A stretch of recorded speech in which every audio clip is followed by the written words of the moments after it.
Peoria, guy who gets the rock here to start the game, Dominic Kramer. Watched him in the pregame, Kevin. He has a cannon. He does not throw like a 14-year-old freshman, but what a treat. We get two 2026 quarterbacks dueling it out here on the varsity stage on a Thursday night. It's Sebastian Carrillo with the first carry of the game. He picks up 8 yards running off the left tackle. He's the leading rusher for the Peoria Panthers, and they'll go right back to that ground game again, running right through the middle of the football field. And this is Peoria's game here, Kevin. They like to control the line of scrimmage and get north to south. And when you have a do-it-all player like the junior Sebastian Carrillo, that is exactly what they want to do, especially with the freshman under center and Dominic Kramer. Deshaun Smith picks up the tackle, his 10th of the season, coming off a 7-tackle game. The quarterback tonight for Peoria will be, indeed, freshman number 3, Dominic Kramer, an accurate passer. Cody's told you a little bit about him early on, but he works out of the pistol formation, and his deep back is Sebastian Carrillo, again, the leading rusher. They fake it on a jet sweep, and they run it up the middle. And again, it is Sebastian Carrillo. For Sebastian, 36 totes before play began here this evening, 235 yards. He has scored 4 touchdowns, and he's also ran over the century mark 1 time. So this guy, you give him volume, and Carrillo can make you pay. He's a workhorse, Kevin. He's a player who averages over 6.5 yards per carry. Like I said, he's had to take quarterback snaps in this offense. He plays defensive back, and he's the leading running back in this team. Absolute workhorse. That is Carrillo. For Kramer, he starts over Joshua Holiday out with a concussion, so the incumbent for Peoria will take another night off. This is an end around, and they go right back to Carrillo. Carrillo looking for blockers to the 30, 25, 20, and he's finally going to be ridden out of bounds. Perhaps a touchdown-saving tackle there by Deshaun Smith, but speed to the edge, Cody, and that is lethal. And you can see Peoria's moving around paces. Been in the pistol formation the first 3 plays. Then they line him out wide in the slot, put him in the jet motion, get a little toss sweep action going on, and Carrillo has all the yards right now for the Panthers on this first drive. How about 29 on that carry? And now, for the first time this evening, knocking on the door outside the red zone of the Peoria Panthers. For Peoria, they are wearing their white uniforms tonight, and of course their traditional yellow helmets and the trim of green and gold. Our first opportunity to introduce to you our AIA officiating crew here this evening. And it is a talented crew. Our referee tonight is Eddie Enriquez. The umpire is Mike Nash. Our head linesman is Fred Bach. The line judge tonight is John McLean. Our back judge is David Decline. And the field judge will be Arnold Baratz. Our side judge is Chad Fulton. That is our AIA officiating crew here this evening. Procedure assessed to Peoria. So it'll be the freshman quarterback, Dominic Kramer, again, working out of the pistol. The deep back is Carrillo. Correction, Carrillo now is in motion to the air for the first time tonight. It's Kramer, and his pass is overthrown. He wanted the before-mentioned Sebastian Carrillo, and once again, the guy in coverage, stride for stride, all over the tailback was Deshaun Smith. So it's 5 for Sierra Linda, Deshaun Smith, and it is 6 for Peoria. Those two guys are making the headlines here in the first couple of minutes of this one. Love the confidence, though, in the freshman quarterback, and Dominic Kramer takes a shot, puts Carrillo in motion, goes into the slot, runs the quick wheel. They have a nice natural pick with the post play underneath, and if you're going to miss, you're going to miss deep. I thought that was a well-placed ball by Dominic Kramer. It was. It was a good misfire, if you will. 2nd and 15 from the 26-yard line. Back to the ground game again, and with a big head of steam and running right downhill for the Panthers. That's their big tailback. That is a senior running back. Right there is Isaiah Beckner, also serves as an outside linebacker. It's good to have your middle linebacker playing tailback also. 100%. That's the thunder and lightning combination they have in the backfield. And they like running the rock left, especially over junior offensive tackle Jose Cisneros, big number 75, 6'3", 250 pounds. And that is a road grader on the front for the Peoria Panthers. They also have a big-time center, an all-region second-teamer, 5'2", Eloy Navejas, also getting it done. 5'8", 190. He will get a tremendous push. 3rd down and 8 after the gain of 7. To the air, it's Kramer over the middle of the field. The ball is nearly intercepted. The closest defender for the Bulldogs was Kaisha McClure, the free safety, standing there in the middle of the field. He had a free ball, and Cody, that was a ill-timed drop for the defensive back. I think McClure I don't think he expected the pass because the inside slot guy ran a hitch right at the sticks, and Kramer threw a deep seam. It looked like there's miscommunication between him and Carrillo. Clearly somebody zigged when they should have zagged. 4th down and 8, possession play. Snap back to Kramer. He fires over the middle of the field and the ball is incomplete. He wanted the slot receiver, Sebastian Carrillo. Too tall for Carrillo, and the Bulldog defense will get a turnover on downs. They bend but don't break here on the opening drive. That's a huge stop by the Sierra Linda defense. After giving up, Kevin, what was 50-plus yards of rushing in about 4 or 5 plays, they get the big 3rd down and then the 4th down stop, and that is big for the Sierra Linda offensive here coming in with the low aggression. For Kramer, an 80% passer. Granted, the small sample size, just 4 of 5, Cody, but I'll tell you what, he looks to see a little bit unnerved here with his first couple of passes. I look for him to settle in here as we move throughout this football game. All right, for Sierra Linda, at quarterback will be their freshman, Kamar Lee, and he is a standout, just 13 years old for this young man. They go to the ground game, and it is Deshaun Smith getting the first carry of the night for the head coach of the Sierra Linda Bulldogs, and he's a good one. It is Ty Prayer, now in his first season, took over for Nate Gill, who's now at Desert Vista for the Thunder. They're playing tonight in the Awatuki Bowl against Mountain Point. But I tell you what, Nate Gill did a nice job last year, left in some unique times and unique terms, but it is this young man here that is so right for the job. When I talk about Ty Prayer, the 5th coach in the 11-year tenure of Sierra Linda football. But when you talk about Prayer as a human being, you don't go much higher than this man here. And we're going to talk about Coach Prayer, I'm sure, throughout the broadcast, but he is the right man for the job, and he's done a tremendous job with this program in the short time. All right, back there, taking the snaps is Kamar Lee, and he'll run it to the near side.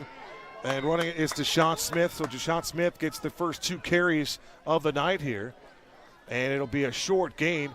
The white jerseys flying to the football. For Peoria, we mentioned them wearing their all-white uniforms with the yellow piping and the dark green trim. The emerald green uniform numbers with the gold trim. And for Peoria, playing in their 99th year of high school football, they have a tradition-rich program that just doesn't get talked about near enough. No, and they've just been so dominant throughout the history. And, that's what Coach Golden's looking to do, is bring back Peoria to the golden era. No pun intended right there. And for Jason Golden, now in his first year as they took over for Will Babb, now at Arizona Christian University. And this is the ground attack again for Sierra Linda. And for the 3rd time in succession, it's Deshaun Smith as he gets the tote and looks like he's got very close to first down yardage, but a powerful off-tackle run working the left side of the line of scrimmage. That's a chain-moving run for Deshaun. And that's a good left side of the offensive line for Sierra Linda. The 2 seniors, number 55, David Guzman, and number 56, Matthew Acosta. We're going to watch these 2 players play both ways all night, Kevin, creating big holes. Great push-out block by Matthew Acosta, getting the edge rusher to go upfield and kicking him out. And like you said, running back does a great job of getting north right off the tackle. For Deshaun Smith, 5'11", $175, just a junior, 64 yards on 13 tries before his first 3 carries of the night. A 7-yard run, that'll move the chains, and back to work. Here comes Kamar Lee again, working right to left for Sierra Linda, wearing their all navy blue uniforms tonight. Here's Deshaun again, right side, and he's going to be pulled down from an interior lineman. Great work up front by Peoria. That was Gabriel Rodriguez. He's their leading tackle. Make it 39 for him, coming off a 13 tackle, 6 of those behind the line of scrimmage last week. When you think about a defensive end, an interior lineman, Gabriel Rodriguez, he'll just eat you up and swallow you in a hurry. Yeah, I'm excited for that matchup because, like you said, Peoria's defensive line, there has been multiple times this season where they have just owned the line of scrimmage. But you got to credit Sierra Linda right now. They are moving people and averaging about 4 yards a carry, which is exactly where they want to be, that 3rd and short situation all game long. for Kamar Lee, coming off a career-high 300 yards passing, just under 310 last week in a loss. Did throw multiple interceptions, but a long count here. They run it again to Deshaun. Makes a cut, and he goes right towards the middle of the field, and you can see double flags come in between the hash marks. The headlines was all over it, as well as the umpire. But, Cody, when you see two flags come in the middle of the football field, you can only think one thing. Somebody got a little too much of somebody else's jersey. Yeah, honestly, though, Kevin, I think it's face mask. If going back, which is awesome replay right here. We get a great shot of it with the field camera. That is going to be a 15-yard face mask. But how about this, Kevin? A team in Sierra Linda that has thrown the ball 122 times in 4 games, over 30 pass attempts a game, have come out here on this first drive and run the rock 5 consecutive plays in a row. So unconventional. Always think the unthinkable. That is what you have to kind of practice. For the Bulldogs, 3-1 as they enter play tonight. They won their first 3 games, suffered their first defeat last week against Willow Canyon. Wildcats got them 38-9. But for Ty Prayer's football team, they play out of the 4A Southwest. And for Coach Golden, he's been around the program almost a decade. This is just his first year as the front man. All right, after the penalty yardage, a 15-yarder is marched off. Here comes the ground attack again for the Bulldogs, and for the first time tonight getting the carry is Akir Harris.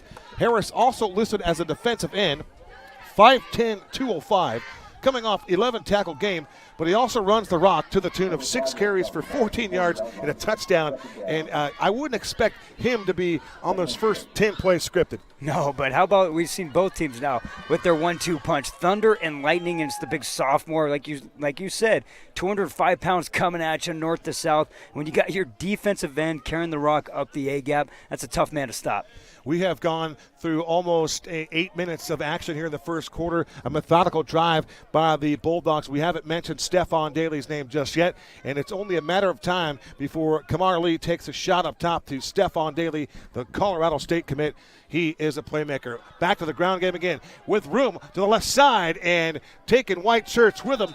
Back-to-back carries for Akir Harris, and it is the Bulldog in unconventional wisdom here tonight, gives that power offense a lot of momentum, just pushing forward on that offensive line. This is great play calling by Sierra Linda, because what Peoria is doing, they're getting spread out naturally with the doubles look, trips left to single receiver, but they're keeping a safety over the top of Daly every single play. What does that do? That opens holes, because you got 5 to 6 defensive backs out there. There's only 5 to 6 guys in the front 7. You take a guy away, there are holes. And there's another guy, another Daly on the field that might have a chance to take advantage of the way the defense will try to take away 7. They're going to double team him and chip him all night long. Back to the run game again, working that left side is Deshaun Smith. And Deshaun Smith finds some running room, enough to move the chains. He needed 2, he got 5. And for Smith, he's been the bell cow on this drive, but we have not seen Kamar Lee throw the football just yet. And Cody, that does surprise you just a little bit, doesn't it? It surprises me, but they haven't needed it. It's been 3rd and 1 the last 3 literally the last 3 series. I said that's where Sierra Linda wants to be. They want to control the time of possession. I feel like Coach Prayer has said that they've held the rock too much, give the other teams a lot of chances to score. You look at the loss last week where they lost by 30. He said, hey, we just didn't get it done offensively. Our defense is on the field the entire game. We don't want that to happen against a team that's historically strong in a 4A. Look, guys, this would be a major win for Sierra Linda if they got this done. And what they're showing me right now is they're coming here to control the rock and control the line of scrimmage. You know, I'm not going to share with everybody what our conversation was like before tonight's game, but we'll just leave it at that. We have some fun with you, Cody, but let's take it 3 inside the goalpost for Sierra Linda. It's all about the execution. They haven't thrown the football yet, so the chances for making a mistake are lessened greatly right there. You're just pounding the rock, and you're controlling the clock, and you're keeping their playmakers off the football field. So it's about execution for the Bulldogs. They want to contain the offensive game plan for Peoria, and they want to play Bulldog football, and that's what they're doing on this first drive. 100%. They are taking it to the Peoria defensive line. Kamar Lee with the deep back behind him is Deshaun Smith. Long count with a 4 wide receiver packet. Snap back. This is going to be a handoff to Deshaun. Breaks a tackle, and he'll try to work towards the middle field, and he's going to get belted in the backfield. Making a big-time hit was Elijah Ward, and the outside linebacker, 6'2", 175, just applied a little thump on the ball carrier. Yeah, and as you see the replay here, great job by number 41, one knifing through the offensive line. That's the junior defensive end, and Gabriel Rodriguez. He's the first one up there to slow him down, and then the party comes, and Peoria attacks the football with their violent linebackers, and that's a big-time tackle for loss. That's exactly what this Peoria defense needed. You mentioned Gabriel Rodriguez. That's a pretty impressive job by Deshaun Smith to slip through a Rodriguez tackle. Otherwise, he would have had his 7th TFL in about 5 quarters with that young man. So now with 2:34 to go in a scoreless opening quarter, Stephon Daly breaks the huddle. He lines up on the numbers to the far side of the football field. He has single coverage provided right across from it. It looks like the Panthers want to press Daly. For Peoria, they enter play with a record of 2-1 out of the 4A West Valley. They'll play competition like Rhett Stallworth's Yuma Catholic Shamrocks. That is a high-flying offense with Richard Stallworth, the son, more than likely has a chance to become the most prolific passer in the state's history. And we're speaking of Richard Stallworth, but Buckeye is in that same region in the 4A West Valley. The Panthers we mentioned. How about Dave Innes and the Crusaders from Northwest Christian? Another very formidable program. And then you round it out with Glendale. They too have been successful in the last couple of years. 0-3 to begin this year's season, but Coach York has those guys rocking and rolling for the most part. Yeah, Glendale was a team that a lot of people thought was going to be a guaranteed 8-win season. Lost one of their best players in the team in Zarian Lapsley, a defensive end, 6'3", 220, has a couple D1 offers, tore his ACL either their first game or the day before their first game. Absolute blow to Glendale. Tragic. But they got a junior quarterback in Zachariah Owens, who's as about a dual threat quarterback as you're going to see. But also you list Yuma Catholic, Northwest Christian. Those are programs coming up from 3A, and they hold their own, especially Stallworth's Yuma Catholic team. That is a senior-heavy group, and Richard Stallworth throws for like 500 yards a game, man. It's incredible, his stat line. Yeah, he's a lot of fun. He's worth the price of admission. I enjoy watching him. 2nd and 15 for the Panther 37-yard line. First time of the night, it's Lee. He fires a pass over the middle of the field, and the ball is broken up, maybe dropped. The target was Jackson Baird. For Baird, trying to pick up his 24th reception. But up top, you will see a streaking Stephon Daly. He was wide open to the top of your screen, and it looked as though the freshman chose the seam route versus the outside route, and that ball was really delivered on time, on target. That should have been caught. Well, how about the play by the sophomore defensive back for Peoria? That is 5'10", 145-pound DB Angel Vasquez staying home on the RPO. You know, not letting his eyes fool him. Stays on the hip pocket and plays right through the hands of the receiver, breaking up the pass. That is a phenomenal play by Angel Vasquez. Lee back in the pistol formation. 4 wide receiver packets to the slot. To the left is Angel Melendez. There's about 5 Angels on the field. We have Angels all over the field. Pass dumped out in the flat, trying to make a move to get to the sticks, the original line of scrimmage. That was Jackson Baird, his 24th catch of the year, and he's going to be well shy of the line to gain. And this will be another 4th down decision for the Sierra Linda Bulldogs for Coach Prayer as they talk things over. A special shout out to Jalen Blanco out of West Covina, California. Had a great conversation with Jalen, a assistant coach here for Coach Prayer, but just loves this program. It's his first year as part of a staff member, but he just loves the direction that Coach Prayer has these Bulldogs playing under. 4th down at 12. Possession play here, working for the Panther 34-yard line. Snap back to Lee. Wants to throw. Deep ball, far sideline, and the ball is incomplete. He had Seth Daly, and there was some pretty good coverage applied on Seth Daly. Providing the coverage for the Panthers on the outside was Damian Garcia, a true sophomore cornerback in this case, 5'8", 140.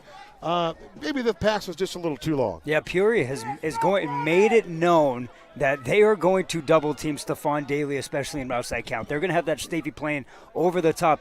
On the backside, that was a great job of this. Another sophomore starting in the Peoria secondary, and Damian Garcia staying hip pocket, and yes, the ball was overthrown, but that was the only place that quarterback really could have put that ball. Back-to-back 4th downs by both defenses. Also, heck, we're almost done with the first quarter. Knock on wood here, Kevin. That's what happens when you run the rock about 12 times combined with each game. 2 defensive stands. We were getting some scores around the National Football League. Thursday Night Football was 7-6 at one point. So that is how things are going to be here this evening. Peoria gets the football back. They work from their own 34-yard line, and they run it again behind their bell cow, Sebastian Carrillo. For Carrillo last week, all he did was passed the rock 6 times for 73 yards. He was 4-6. He ran the football 19 times for 98 yards and a couple of touchdowns. Also caught 2 more balls for 28 yards, 126 all-purpose yards for Sebastian Carrillo. He is their gadget guy. He's their do-it-all player right now, and he is effective. And he is most effective in the backfield. He's a player, Kevin, that wants to run the rock, A and B gap, and punish people. This is a guy who looks for contact, and you know what it does a great job of? Of setting up play action, especially when you have a freshman quarterback. Look to Peoria to use that. Kramer again back to take the snap. They run it up the middle. Look like Carrillo again. Penalty markers come flying in, but this time pursuit of the football from the interior. The blue shirts all over that. It's almost like they read the snap count, but great pressure up front and no push on that offensive line for the Panthers on that sequence. That's because the junior defensive end Lennox Hicks, this is a player we're going to name all game long. He's a captain out there for Sierra Linda, and he is the rock of that defense. They move him everywhere. Plays D tackle, can play standing up, 2-point stance defensive end, sometimes plays outside backer, inside backer. They move him everywhere because he is the Swiss Army knife of that defense. Lennox Hicks, he's a big-time playmaker. As you describe that, Cody, I'm thinking he is just versatile with a capital V. The guy is outstanding. To be a 3-tech guy and to be able to pass, protect, or defend and go into coverage is magnificent. 2nd down and 11 to the air. This is Kramer. Far sideline ball is going to be caught. That's Elijah Ward as he does a little toe tap, and he's able to get his feet in bounds. Nice little loft of the football by Dominic Kramer. Great touch, and Ward with a great reception, and then that toe drag swag to keep the ball in bounds. Yeah, great pass, but great job by the Beefs up there too, because Sierra Linda tries a stunt on the field side, and Peoria's offensive line picks it up. Kramer with the time lets the route develop and puts it right on the money, right in the chest of the receiver, and that is a huge conversion there by the freshman quarterback. Gain of 18 yards, 1st and 10. Boy, I tell you what, Talon Viner darn near picked that one off and went the other way for 6 points. He missed it by that much. From the 49-yard line, snap back. This is a handoff, and running right behind the left guard. It looked as though it was Ward. We'll double-check the ball carrier.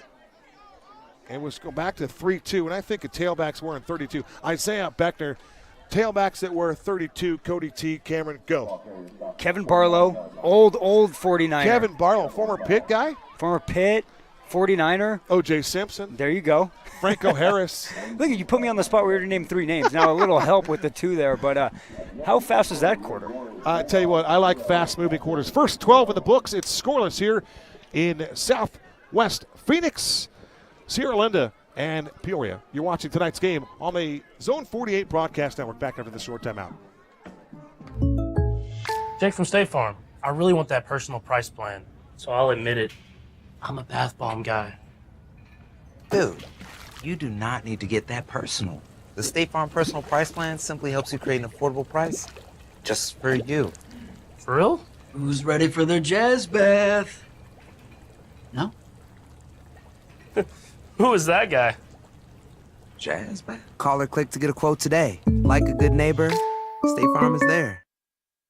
Staring at the blank page before you open up the dirty window. Let the sun illuminate the words that you can reaching for something in the distance. Close, taste it, release your inhibitions. Feel the rain on your skin. No one else can feel it for you. Only you can play it in. No one else.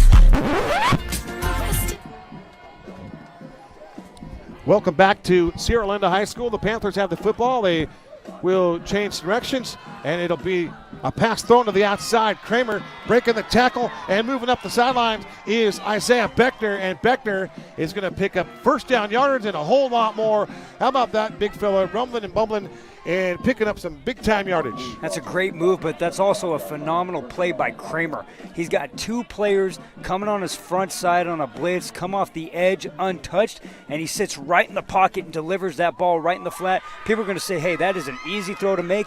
Not when you got 2 defenders coming down your face. He puts the ball right in the money, gives his player an opportunity to catch it and make a move. He leads them perfectly, and you see what good things happen when you play smart football. Dom Kramer to Isaiah Beckner, gained of 19 yards, and he delivered that football with a lot of traffic in his face. That was a contested throw. 1st and 10, Panthers on the move again. They go right back to the middle of the field, and running the rock is Isaiah Beckner.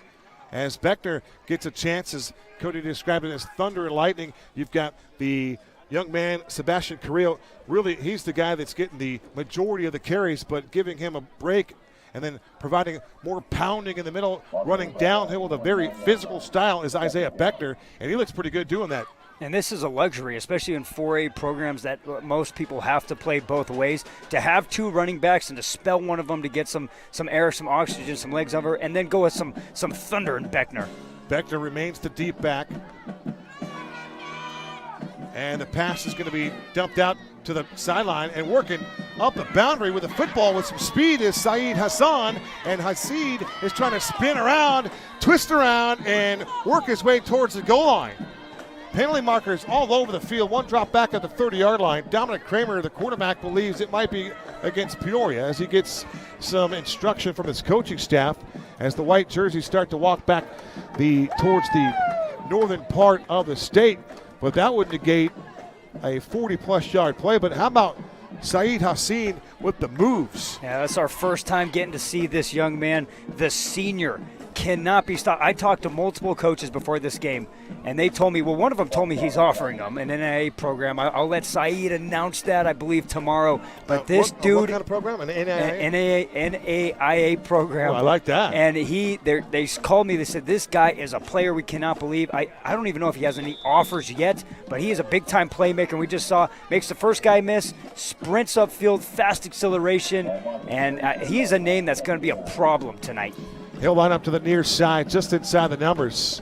You can see that Adidas logo on the left of his football pants. It's a good look. There goes Carrillo in motion. He gets the call here. Carrillo to the edge. Has a blocker in front. That's Hassan. And turning the edge, and that is Carrillo. And Carrillo just kind of glides through there and picks up big yardage. He runs with a lot of ease, but he's got that really deceptive speed. And again, I'm just going to repeat it. He just glides with the football. Yeah, and he's been able to get the edge 3 times now on that jet sweep. Great kick-out block, great stock block by the senior wide receiver we just mentioned, Saeed Hassan. And when you make those 2 blocks, that is always open, especially if the force guy gets sucked inside like the Sierra Linda player just did. That is their all game for Peoria. Gain of 16 for the Panthers on the move once again. First time in the red zone, working right to left. Scoreless ball game, 10:04 to the break. Working out of the pistol formation, there's Dominic Kramer. Wants to go to the air again. It's back to Hassan as Hassan steps over defenders, bouncing to the outside in space. Hassan to the pylon. He's going to walk in and score a touchdown. What a run by Saeed Hassan. All the moves in that rack after the catch to house it 18 yards away. And for Dominic Kramer, the first touchdown pass in that varsity career of that young man for the Peoria Panthers. And that'll be the first of many. So Peoria comes back to the play that they scored on 2 plays ago, run a jet sweep, and between that and say, hey, we're coming right back to this. He kind of runs a little dummy motion and then kicks back out there. It's just a quick bubble, good stock by the receiver, but we see the playmaking abilities from Hassan. Gets inside, it's all meshed up, bounces out to the right side, out sprints everybody, and that goes for 6. For Hassan, visits the end zone for the second time this season. Before that, he had 9 receptions for 100 yards and a tutty, but now he's been in the box twice in the last couple of weeks. 6-0, extra point upcoming here. It looks like Coach Golden wants to go for 2. His quarterback, the freshman Kramer, empty set. Looking for Hassan again, and the pass is going to be dropped. Looking for a flag was the wide receiver, Saeed Hassan. But a lot of velocity on that pass there. It looked like a ball that was catchable. And I bet you if you ask Hassan, he would have tell you I should have caught that ball. Now, you know what's funny is we talked about this pregame. You know, we've seen this trend, and it's nothing new, but so many teams are starting to go for 2, especially in the game after that first touchdown. They want to start 8-0, and we talk about matchups. I'd take that matchup. You know, Hassan's a player one-on-one with any defensive back on this field. We're going to make it happen. Interesting, though, it's just a quick inside slant. It looks like they weren't bracketing or anything, but the defensive back was inside alignment pre-snap. We'll see. That's a big stop by Sierra Linda's defense. 2-point conversion denied, 9:54 to the intermission at 6-0, and it was an 18-yard touchdown pass from Dominic Kramer. to his talented wideout, Saeed Hassan. Good for 18. Hassan, 6'1", 85, and he's got a lot of moves. He's got that wiggle, and he too, one of those players that he enjoys the contact. We're going to pooch it to the far side for the Panthers. Let's get you the Panthers. They're 3 inside the goalpost.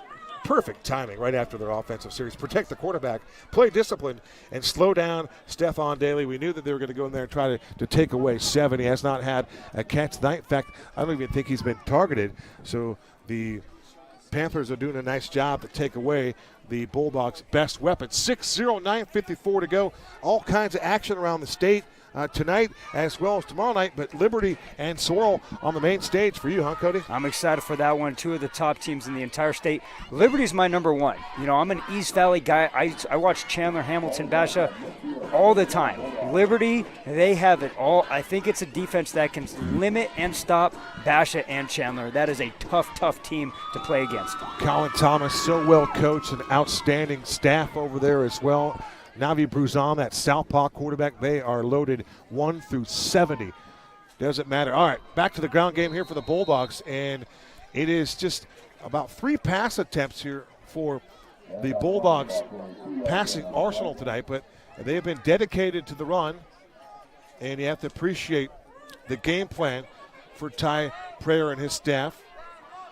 The first year of football for Sierra Linda was back in 2010, 2011 was their first year in D3. George Burgess was the first year coach for this 11-year program out here in the west part of Phoenix. For Sierra Linda, they won 6 straight to end last year under Nate Gill. Kind of set the stage for Coach Prayer this year with that new belief. 2nd and 9 from the 48-yard line. And before we can begin our next play, we get a penalty marker.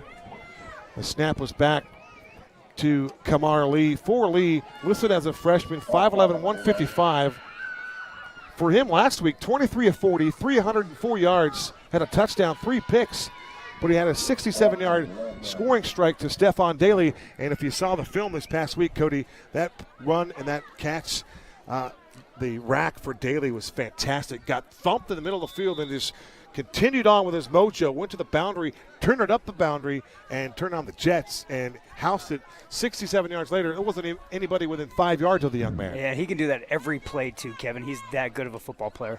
Penalty assessed to the Bulldogs. Lee, he'll set up a screen over the middle of the field, and that's going to be Kevin Alexander, Tortolero Bracamonte. Wow. That's right. That is a lot of hyphenated names. Kevin Alexander, Tortolero Bracamonte. So let's hope he has a medium game. And then we're not going to call him out every single play, but a nice productive run there. But the pass over the middle field, trying to set up that middle screen. Mm-hmm. It looks like he just kind of got a little too much depth there, kind of in front of his offensive line. But I know it's broadcaster taboo, but if he does have a huge game, how about just Kevin? Kevin's Kevin, good. You know, I know you don't say first names. I'm big on Kevin. I'm partial to Kevin. Why not? 8:09 to go. 6-0 Panthers. Snap back to Kamar. Step in the pocket, and it's going to be an incomplete ball. He wanted to put the ball into the hands of the other Daly. That's Seth Daly. He's the sophomore. And it was pretty good coverage provided by the Panthers. Draped all over Daly was Damian Garcia, the 5'8", 140-pound sophomore cornerback that Cody alluded to earlier. But I like the youth for Coach Jason Golden's team. The 17th head coach at Peoria High School is Jason Golden.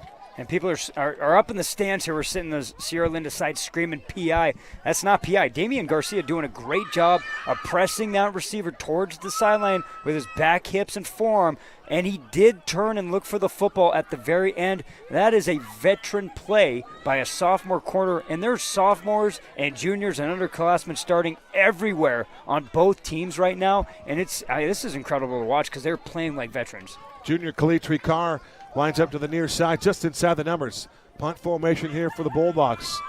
Penalty marker, and a punt is booted inside the 20, taking a Bulldog roll. Someone needs to stop the football, and they do. They finally take control of it around the 6-yard line. Diving to save the football for his life was Talon Viner, and Viner will finally touch it down around the 6-yard line. Let's see what the flag's all about. But when you talk about flipping the field, playing special teams, one of those three phases that are ever so important, it'll be a procedure penalty against the Bulldogs. That's unfortunate because you have a chance to flip the field for that Bulldog defense. Yes, it might be a holding on the Peoria gunner. Let's see what the final call is here, but nonetheless, that would back him up even more. Nope, it's going against Sierra Linda. Yeah, it's procedure against the Bulldogs, so they'll more than likely ask him to re-punt it. And you can understand that. For Sierra Linda, their only principal that the school has ever known is Tim Big Dog Madrid.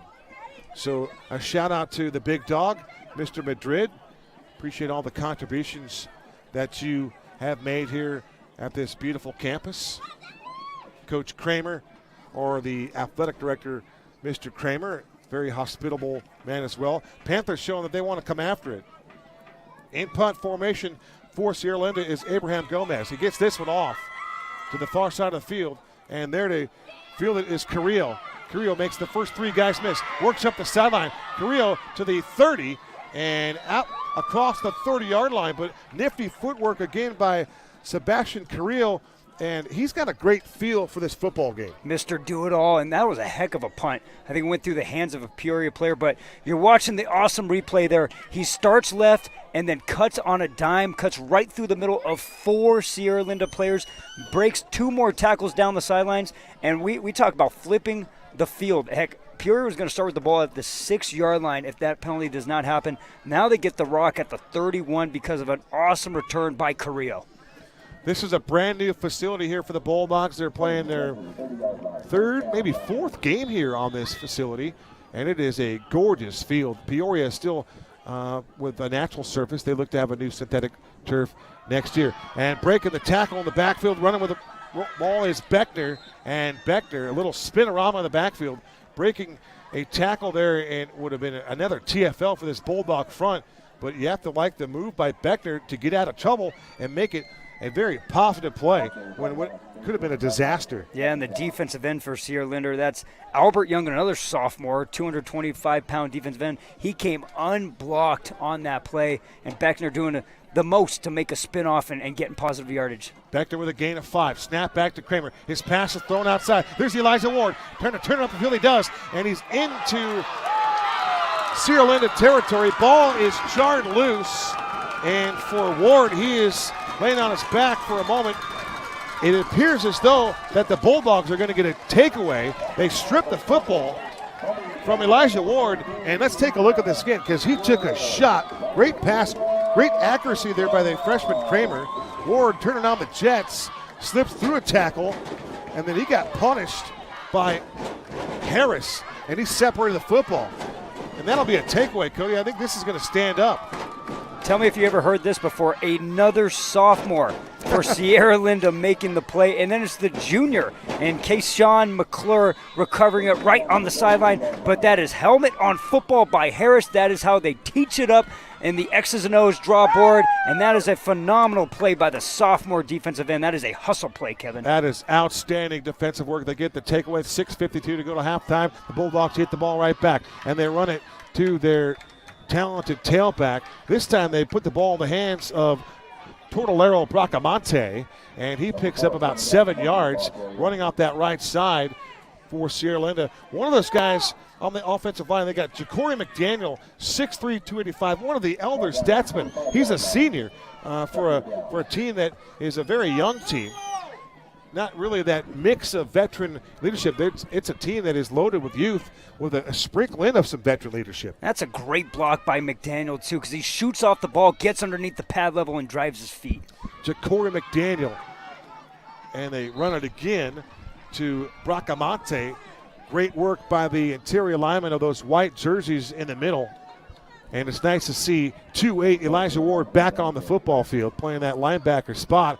Boy, you don't see a lot of linebackers play tight end. I mean, it happens, but these versatile guys, the athleticism runneth over here. Bracamonte again, he needed 2, he got 3, and that'll be a chain-moving run for Bracamonte. And with 5:46 to go till halftime in a very low-scoring game, it's the Panthers 6-0 for Sierra Linda. They're trying to pick up their 4th win overall. And we're starting to see some fast-paced movement here, especially on that 3rd down, getting Peoria not settled up all the way, and they get 3 yards. And how about the right side of the offensive line, 6'3", 310-pound Jaden Love, the big right tackle for Sierra Linda. He is showing the love, protecting those ball carriers. Lead to the outside, making the reception. That is Jackson Baird, and the ball is out. The Panthers say they have it. Let's see what the call is. It going to be a complete pass? The young man that caught the football is Jackson Baird, his 2nd reception of the night, 3rd time he's been targeted. The clock will stop with 5:13 to go as this officiating team will talk things over. It appears as though the Panthers got a takeaway. I'm not sure if he had possession on here because we're looking at that replay, and he did take a step. I don't know if he had clear possession, and now they're going to get – that's going to be a penalty on the Sierra Linda coaches because I think they're asking the same thing. Did he have possession? I'm looking at that replay once again, Kevin. He takes the step, but I don't know if there's clear possession there. The ability to notify and identify the catch and then make it a football move, we didn't pick that up. However, I also wonder if they actually corralled the football. Sean Bamba was the one nearest the ball. When he actually picked it up, it was out of bounds. Yep. So I think there's 2 things that this staff here for the Bulldogs could certainly question. And if you're Ty Prayer, I think those are fair questions. 100%. And what's even more brutal about this is not only do they lose possession, then they get tacked on with a 15-yard unsportsmanlike dead ball penalty after this. So Peoria, now who is on the brink of, Sierra Linda draining all the clock and going down for a scoring drive at the end of the first half, Peoria gets the ball at Sierra Linda's own 30 now because of that penalty. You talk about a pendulum swinging type play. That was pivotal, and it was on the negative end of things. Eddie Enriquez, our white hat official, with no real explanation to the coaching staff, but you could definitely tell that the Bulldogs took a shot on the sideline with an unsportsmanlike call to the bench, and that cost them 15 precious yards. Now the Panthers not only get the football back, but they start this drive with a 6-0 lead at the Bulldog 30-yard line, working right to left. And there goes Carrillo in motion. They fake the run, and they give it to Beckner, and Beckner is just going to get a head start from about 5 yards deep, and before he's make any contact with, he just carves off 8 yards right up the middle of the field, and he's going to come up a little bit lame here. It's Beckner can't even get off the field under his own power. On a warm night like this, Cody, I'm going to maybe guess that it could be hydration, maybe a cramp, but it's been a warm few days here in the Valley, but the temperature now is we're kind of catching a break. We are catching a break, and it's a Phoenix, Arizona break, though, right? It's still 95 at kickoff, but I'm hoping it's cramping because I was literally just going to compliment the running style. And how much of a luxury is it to go from Carrillo, who we saw as the feature back the first series, and then go to Beckner, who's really not. There's no drop off. Like it's like RB1, RB1B, and Beckner. You see him carry that inside zone there, and he just explodes north. There's no jump cut. There's no, sometimes it's good to be patient in a run like that. No, just go. Just go. And Beckner got 8 yards in the blink of an eye, and that is both players. They play both ways. They never come off the field. That is 4A football. How about another 32 for you, Edgerrin James? Oh, there you go. And he kind of looked like that. He kind of had that look, I maybe long-time Colt. Yeah, Very Colt. Zach Crockett. Former Miami Hurricane. Oh, you're lit. Edgerrin James. He is encyclopedia. 5:02 to go to the break. 6-0 Panthers. 8-yard run for Beckner. He comes out for a moment. And the snap back to Kramer. They go back to Carrillo. And this time, great pursuit to the football by the blue jerseys. One of those guys in there cutting guys down was Lennox Hicks. Lennox Hicks coming off a 5 solo tackle performance last week against Willow Canyon. When I think about that, he didn't have any assists. Just 5 solos for Lennox. And there goes that man. Once again, he knifes past the offensive line. Unblockable at times is the junior Lennox Hicks. It's crazy to just say that's a junior. He's so skilled. He's had so many games under his belt, and he's every attribute you can give him, nasty physical, and unblockable, making the plays and showing off right there. He is a dude. 3rd down and 3 from the Bulldog 23-yard line. There goes Carrillo in motion. They fake it to him. They go back to Beckner. Big hole up the middle. Beckner to the secondary. Beckner is going to take the ball into the end zone for a touchdown. Isaiah Beckner houses one from 23 yards away to extend the Panther lead to 12-0. Point after try pending. More downhill running. Pick them up, put them down, and this time breaking tackles and dragging would-be defenders with him. Get inside the box, young man. I love the pre-snap fly sweep motion that they show. They get Sierra Linda in a cover zero. The defensive back trails with them across the formation, but also what it does, it gets the inside backers' eyes to not be disciplined. They look left, and the inside zone splits everything. The safety takes a bad angle, and another great run by Beckner, and he finds pay dirt for 6. Cody T. Cameron, did you see Beckner changing the position of the football, going from the right side to the left side? Unbelievable, and he still scored one. 2-point conversion to the air, and it's Beckner on the receiving end of this one from Dominic Kramer. 2-point try is good. 4:02 remaining till halftime.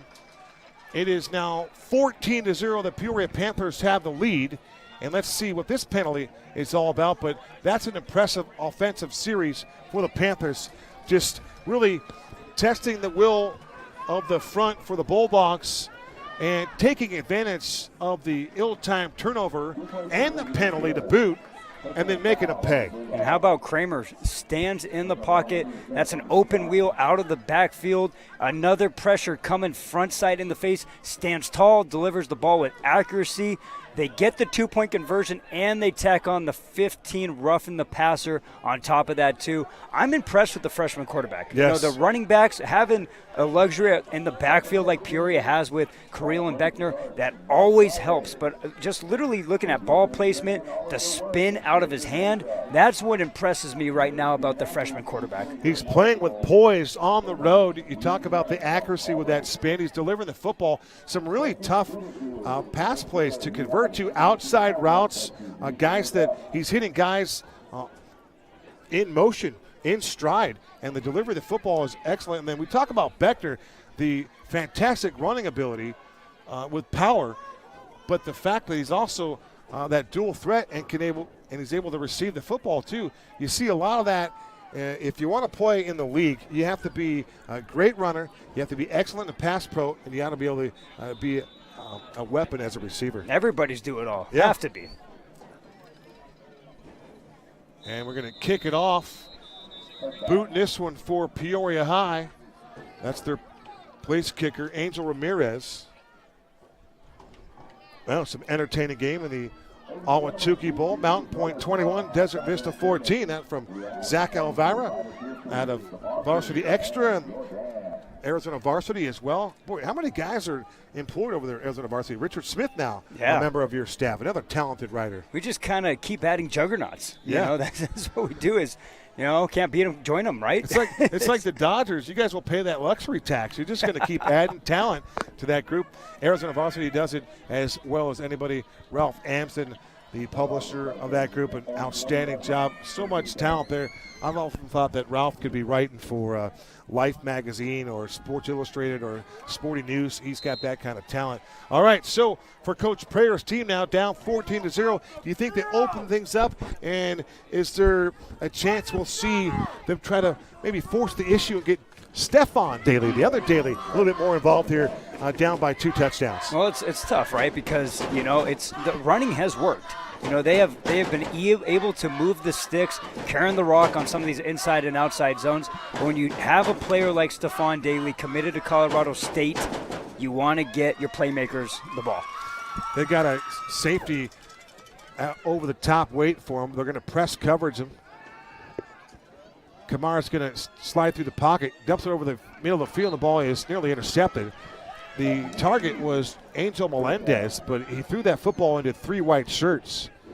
And the one closest there for the Panthers was Sean Bamba. Bamba recovered that fumble on the far side of the field that set up that touchdown run for Isaiah Beckner. 3:15 to go.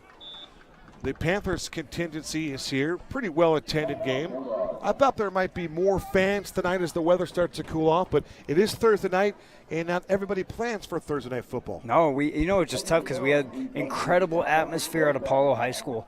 last week. And Yeah. I really felt like they pulled the red carpet out for the entire student body. I mean, you saw, heck, they had the face painting, the fireworks. Just it seemed like the admin was bought into having the Friday night lights feel on the Thursday night, which Yes. was what makes these Thursday games so special, right? Having that pre-thing. It's marquee, right? It's marquee, man. You're the marquee matchup on the Zone 48 network, so absolutely got to roll that out. I want to go back to Daly really quick, though. So I want people to understand this. This isn't 7-on-7 football, right, where the quarterback has all time to make the play. You have about 2 to 3 seconds to throw the rock. And when you are pressed like Daly is, and even on that play, I watched him the entire play. He has got a great inside move, gets off the line, rips under the corner. You have a safety that's 15 yards back. Yes. So automatically, and he's flat-footed. When you get off it, that takes a second to get off of them. Then you have a second to gain ground. That safety's not moving any of those intermediate routes. The safety is sitting on that. That He's is just locked in. That is incredibly hard to do. Yes. When you are double-teamed, I don't care what level you are, you still have to get past 2 guys. That's tough to do. Yeah, and you got to credit really on the opposite side. Bamba's doing a nice job there to press him as well. Seth Daly lines up to the near side with single coverage. Lead back to throw. Here comes the pressure. It's Rodriguez applying the pressure. The ball is thrown down the seam, and it's incomplete. And you have to credit the outside heat from Peoria's Gabriel Rodriguez on the hunt again, coming off that 6th TFL game. He also had 3 sacks, Cody T. This guy can get after the quarterback. Yeah, and he doesn't get the sack there, but what he does get is the offensive holding, and he is eating right now. That is back-to-back plays where the quarterback had to roll out left, which is against his throwing arm because the big defensive end, Gabriel Rodriguez, is breathing down his neck. I did like how Sierra Linda did move Daly into the inside slot on trips there That's a because smart it move. forces the safety away, and it honestly limits you in some press situation. But once again, that is a coverage sack by Gabriel Rodriguez getting the hold there, and honestly, they decline it and forcing 4th down. Here comes Gomez in punt formation. Back deep for the Panthers. It looks to be Sebastian Carrillo. Low line drive punt, and it goes over Carrillo's head. He's going to feel it at the 30. Turns, looks up the field, makes a move, and he's all by himself again at the 40, 45, and he'll be taken out on the far sideline. Great special teams work by the punter that came down there and got him. Abraham Gomez gets the stick on the return man, Sebastian Carrillo. But again, that cut to the outside with speed. Again, a little blow by on those blue shirts. Yeah, it's a great job, Carrillo. It's the same thing he did last punt return. You see him plant that left foot right into the ground and explode north. And it's right along the sideline. It gets all the Sierra Linda players to suck into the field side, and he only has a little space, but he picks up an additional 20 yards once he plants that foot and explodes north to south. By the way, Abraham Gomez, the punter, give him the assist on that. There was another blue shirt in there that actually took down Carrillo. But here comes the Peoria High School offense. They run it to Carrillo to the 50, 45, and he looks for contact. Doesn't run out of bounds. He turns towards the inside of the football field and sees 3 blue jerseys there and takes all 3 of them on. I like that interior run there, but I just like that toughness for Sebastian Carrillo. They like the field side sweep, either a fly sweep or a toss sweep there. And Sierra Linda has to do a better job of forcing the edge, because that is 4 times now they have got to the outside and picked up 10 to 15 yards. And especially on 1st down, when you're going back into Sierra Linda territory, that is huge for this Peoria offense. Gain of 13 yards, 1st and 10. Peoria from the Bulldog 42-yard line. Changing positions to the outside is Elijah Ward. They go back to Carrillo, sweep right to the edge, 40, 35, turn the corner, and he got stuck as he picked up the 1st down. Right there to meet him at the sticks for Sierra Linda. That was Kalitri Carr, and it was Carr driving right in to the talented Carrillo. And how about Carrillo punishing the defensive back finishing that run? So we've seen the speed, we've seen the athleticism, and now the power. He gets a big-time block on the end by Saeed Hassan. Another great stop block by Hassan on the edge there, and finishes the run after gaining 11. Kalitri Carr, though, he did absolutely took a shot, took a liberty on Carrillo, but Carrillo, again, shows you his intestinal fortitude. A half moon tonight here at Sierra High School. Sierra Linda is named after the beautiful Estrella Mountain Range to the south of the school. And of course, we saw it tonight. They boast some of the best sunsets that the city of Phoenix has to offer. Cody, we witnessed that again here this evening. Been blessed. Back-to-back weeks. Couldn't ask for a more picturesque setting out here in some of these schools, and heck, back-to-back weeks also. These are my first times at Apollo High School in Sierra Linda, and beautiful new turf facilities and big stands and the press box behind us. These are legit, man. I'm happy to be here. Working from the 47-yard line, working right to left. Here is the freshman signal caller, Dominic Kramer. Pass to Carrillo. Carrillo in space. And Carrillo worked the boundary and then cut it back towards the numbers and picked up big-time yardage again. That's a 9-yard play. And how about the decision-making for Kramer to Sebastian Carrillo, the sure-handed Sebastian Carrillo. And how about Carrillo just saying, okay, well, you just took away my 11-yard gain. Now we have to start on at 1st and 20. Let me go carry the tote one more time and pick up 19. Get those yardage back and then some. But once again, even Sierra Linda has to flow to the football. That time the force player shot upfield and it left a natural gap. Carrillo's getting tremendous stock blocks from the outside receivers. Heck, they and the big guys are moving to the second level, getting hands on inside linebackers, but the holes are ginormous for these Peoria ball carriers. For Carrillo, before tonight's game kicked off, through just 3 games, 440 all-purpose yards. He was their all-purpose yardage leader. And when you look back just a little bit, their schedule for Jason Golden, they opened up with a loss at Arcadia. They lost 35-19 at home, so it was a tough one there. Come back to beat American Leadership Academy West Foothills in Waddell, 29-28, a nail-biter, but they got it done. They had to figure out how to win with this new group, and they did that. And then they beat Kellis in a really kind of a rivalry game out here in the 6-2-3. And what's interesting for the Kellis relationship as it relates to this game is Coach for Sierra Linda, Coach Prayer, coached and played at Kellis. There's Carrillo streaking down the sideline at an over-the-shoulder grab attempt and just dropped the football. Great coverage by the Bulldogs. It was Talon Viner who's made a few plays this evening. He had the coverage on the tailback, but it was the tailback again, Sebastian Carrillo, Seabass they call him. He had his man beat in space again. We call that an absolute dime. That was put right in the outstretched arms of Carrillo, just could not corral it in. How about Kramer? How about the freshman quarterback? You see him setting his feet, getting great protection up front. Crow hops and delivers, drops it right in the bucket, man. Carrillo could not corral it. That probably could have gone for 6. Former Panther coach Warren Brannock told me about the accuracy of that young man. He said the freshman has a lot of accuracy. He's pretty good. All right, they go to Beckner. Beckner leaps over a would-be tackler right there in the line of scrimmage in the trenches, hopping over the defense and picking up first down yardage. Again, it's not too difficult here. They're not really in the lab creating new fragrances and whatnot. These guys are just running the football right down the middle of the football field. It's all will here for this Panther offensive line and their tailback Beckner. Yep, it was a pre-snap shift. They move over the tight end and H-back to the left side of the field side. They go unbalanced, and it's, hey, we're going to turn around in pistol, give Beckner the rock. And just like he ran the touchdown, you were talking about him starting on the right hash and veering left as he cuts through that second to third level and veers left past the free safety. It's the same thing. Hey, go pick your hole. We're going to give you the rock. We're going to shift everybody. It's zone blocking scheme. You go pick your hole, make guys miss, and, hey, good things are going to happen. And 3rd and 1 situations, and you're having Beckner carry the rock with that vision and that toughness, you're going to get the first down 9 times out of 10. And Beckner, once you give him a little space, a little crease, he's changing lanes and turning on the jets, turning on another gear. Yeah, I was saying it's a thunder and lightning, but Beckner's got some pretty good breakaway speed too. Yeah, he's got a lot of power. And, we were also thinking 6-foot backs last week. How about Eddie George out of the Ohio State University? That came to mind later in the week. All right, working out of the pistol again. The deep back is Beckner. High snap. It gets by the quarterback Kramer.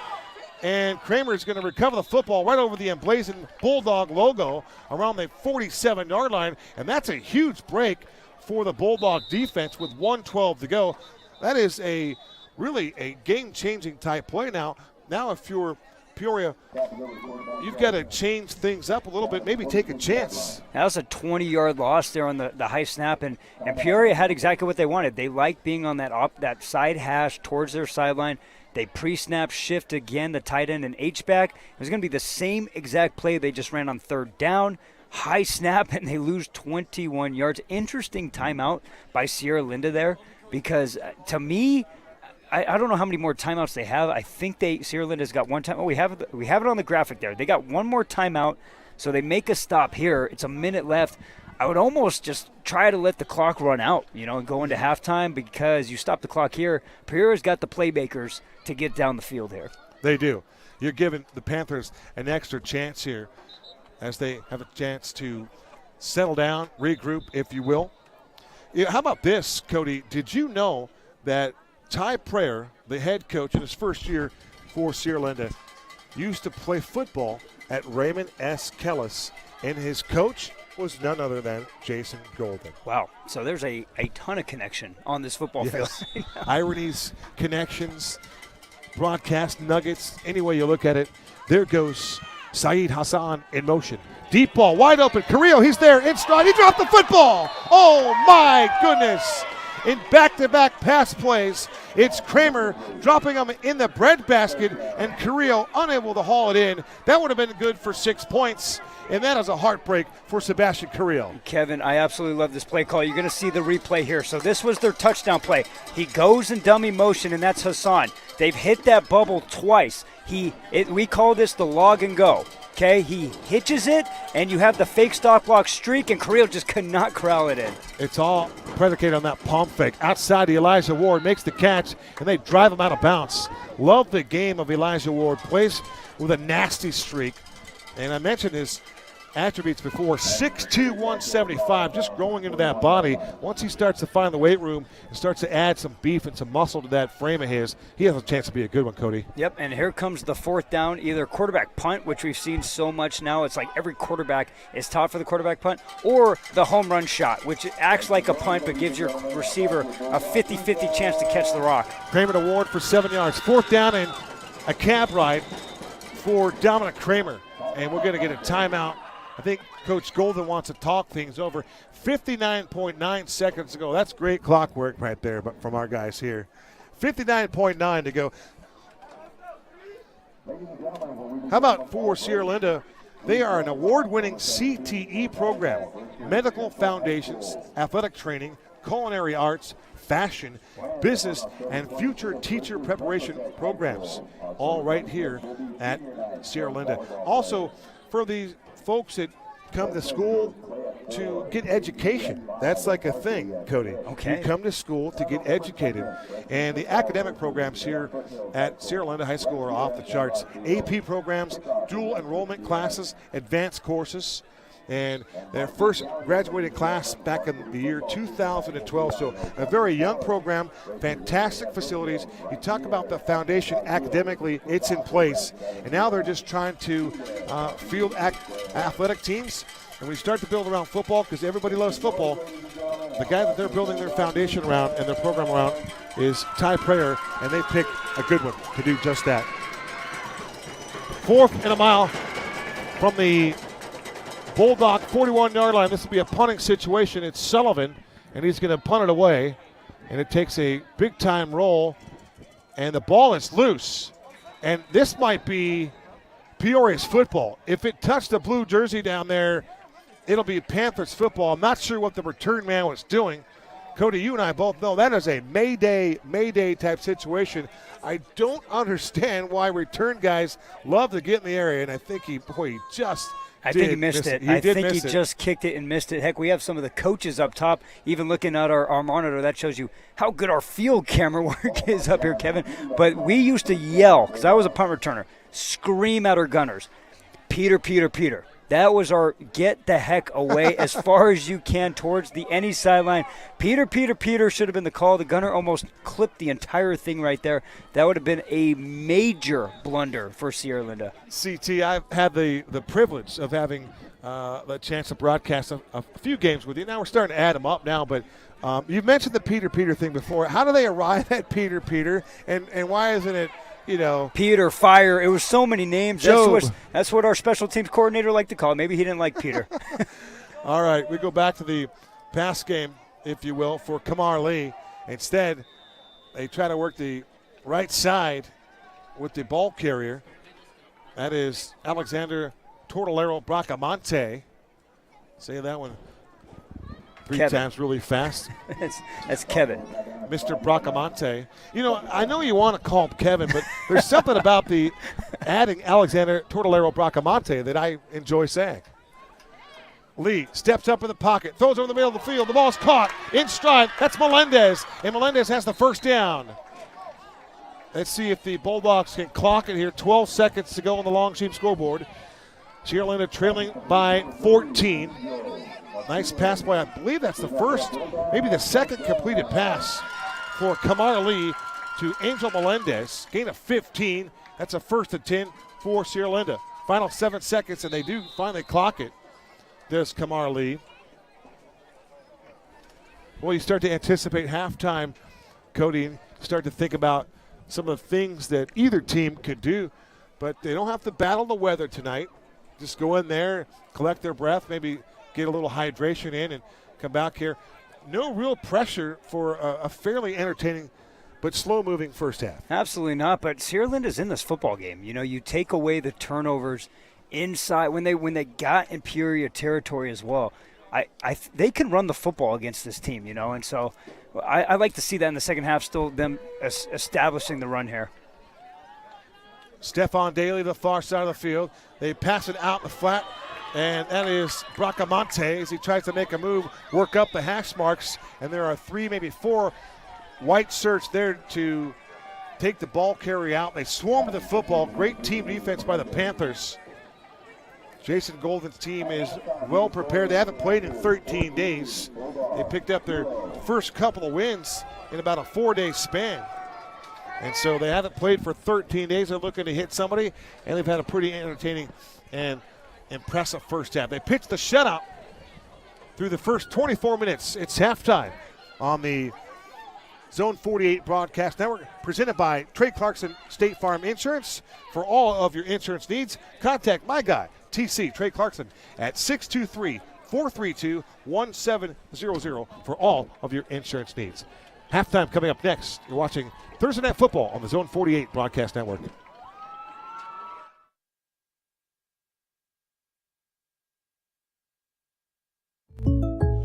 Jake from State Farm. I really want that personal price plan, so I'll admit it. I'm a bath bomb guy. Dude, you do not need to get that personal. The State Farm Personal Price Plan simply helps you create an affordable price just for you. For real? Who's ready for their jazz bath? No?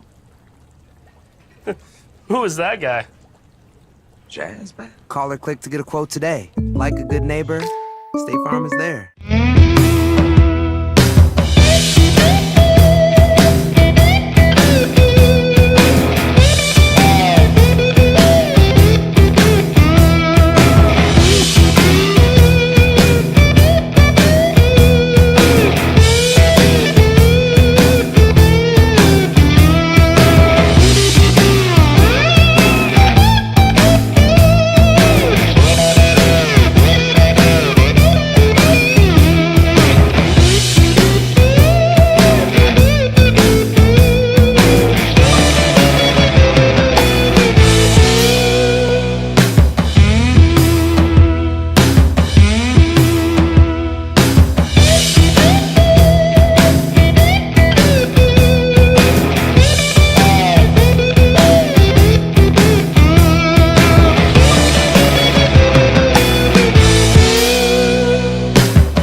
Welcome everyone to Grand Canyon University, located here in the sun-soaked city of Phoenix, Arizona. One of the largest and fastest growing universities in this country, while leading a movement of service and leadership with purpose. If I line up 10 kids today and say, why'd you choose Grand Canyon? 9 out of 10 will say it's the strength of the community.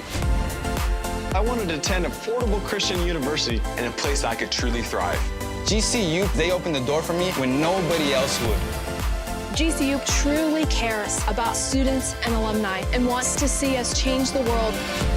Grand Canyon University is a champion of inclusion, community, and equal opportunity for all. This is the College Tour. Streaming now on Amazon Prime.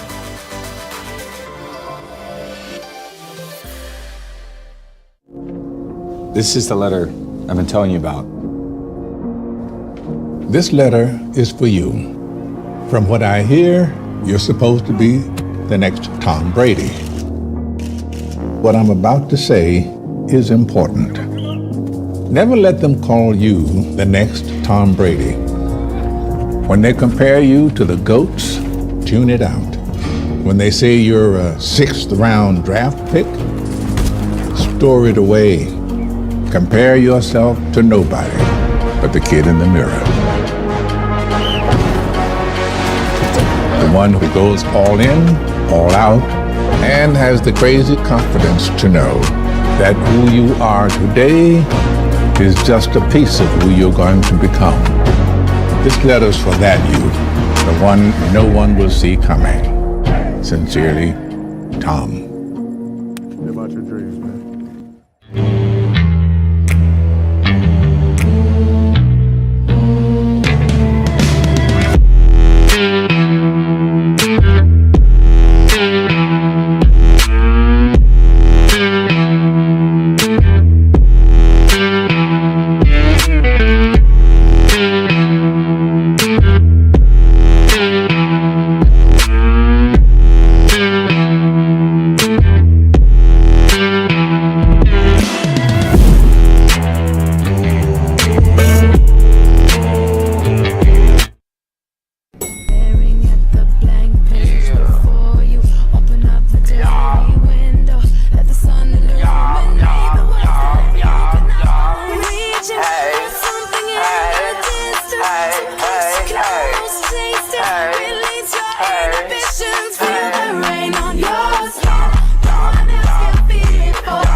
Find your purpose at Grand Canyon University. Private, Christian, affordable. Visit gcu.edu.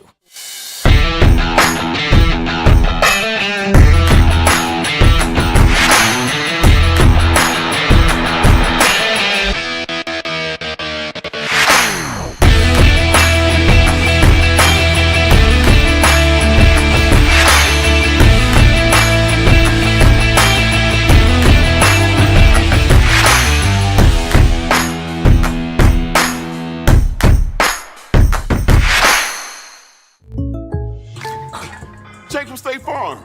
Thanks for the great rate on my insurance, man. Wait, I said Byron got the Patrick price? Thought that was our thing. Thanks for the killer rate, Jake. Shreddy Betty got it too? Patrick, State Farm offers rates that fit anyone's budget, even a man handstand. Thanks again, Jake. Up top. I'm gonna go work out these fillings. For surprisingly great rates that fit any budget, like a good neighbor, State Farm is there. Call or click to get a quote today. Box combo, please. At Raising Cane's, we do one thing, and we do it better than anyone else. So why not let our food do the talking?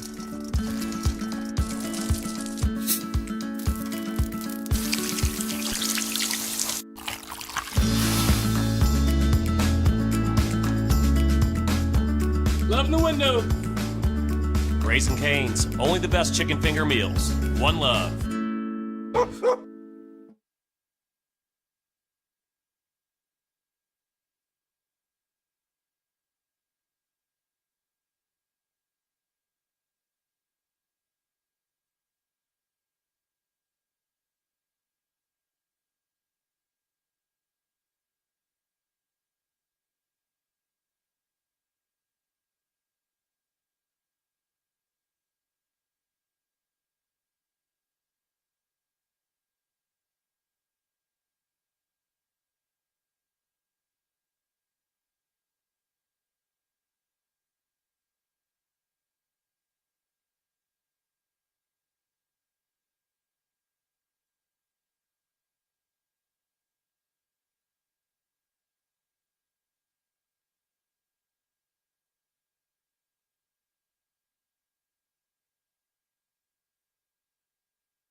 State Farm. I really want that personal price plan, so I'll admit it. I'm a bath bomb guy. Dude, you do not need to get that personal. The State Farm personal price plan simply helps you create an affordable price just for you. For real? Who's ready for their jazz bath? No? Who is that guy? Call or click to get a quote today. Like a good neighbor, State Farm is there.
Welcome everyone to Grand Canyon University, located here in the sun-soaked city of Phoenix, Arizona, one of the largest and fastest growing universities in this country, while leading a movement of service and leadership with purpose.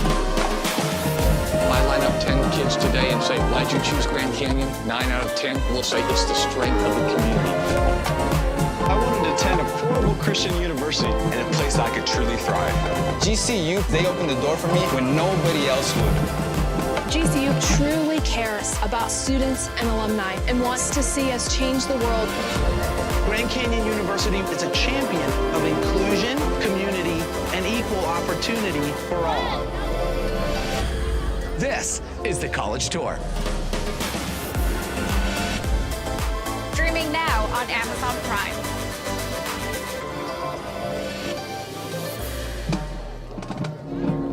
This is the letter I've been telling you about. This letter is for you. From what I hear, you're supposed to be the next Tom Brady. What I'm about to say is important. Never let them call you the next Tom Brady. When they compare you to the GOATs, tune it out. When they say you're a 6th round draft pick, store it away. Compare yourself to nobody but the kid in the mirror. The one who goes all in, all out, and has the crazy confidence to know that who you are today is just a piece of who you're going to become.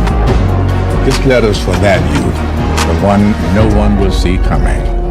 Sincerely, Tom.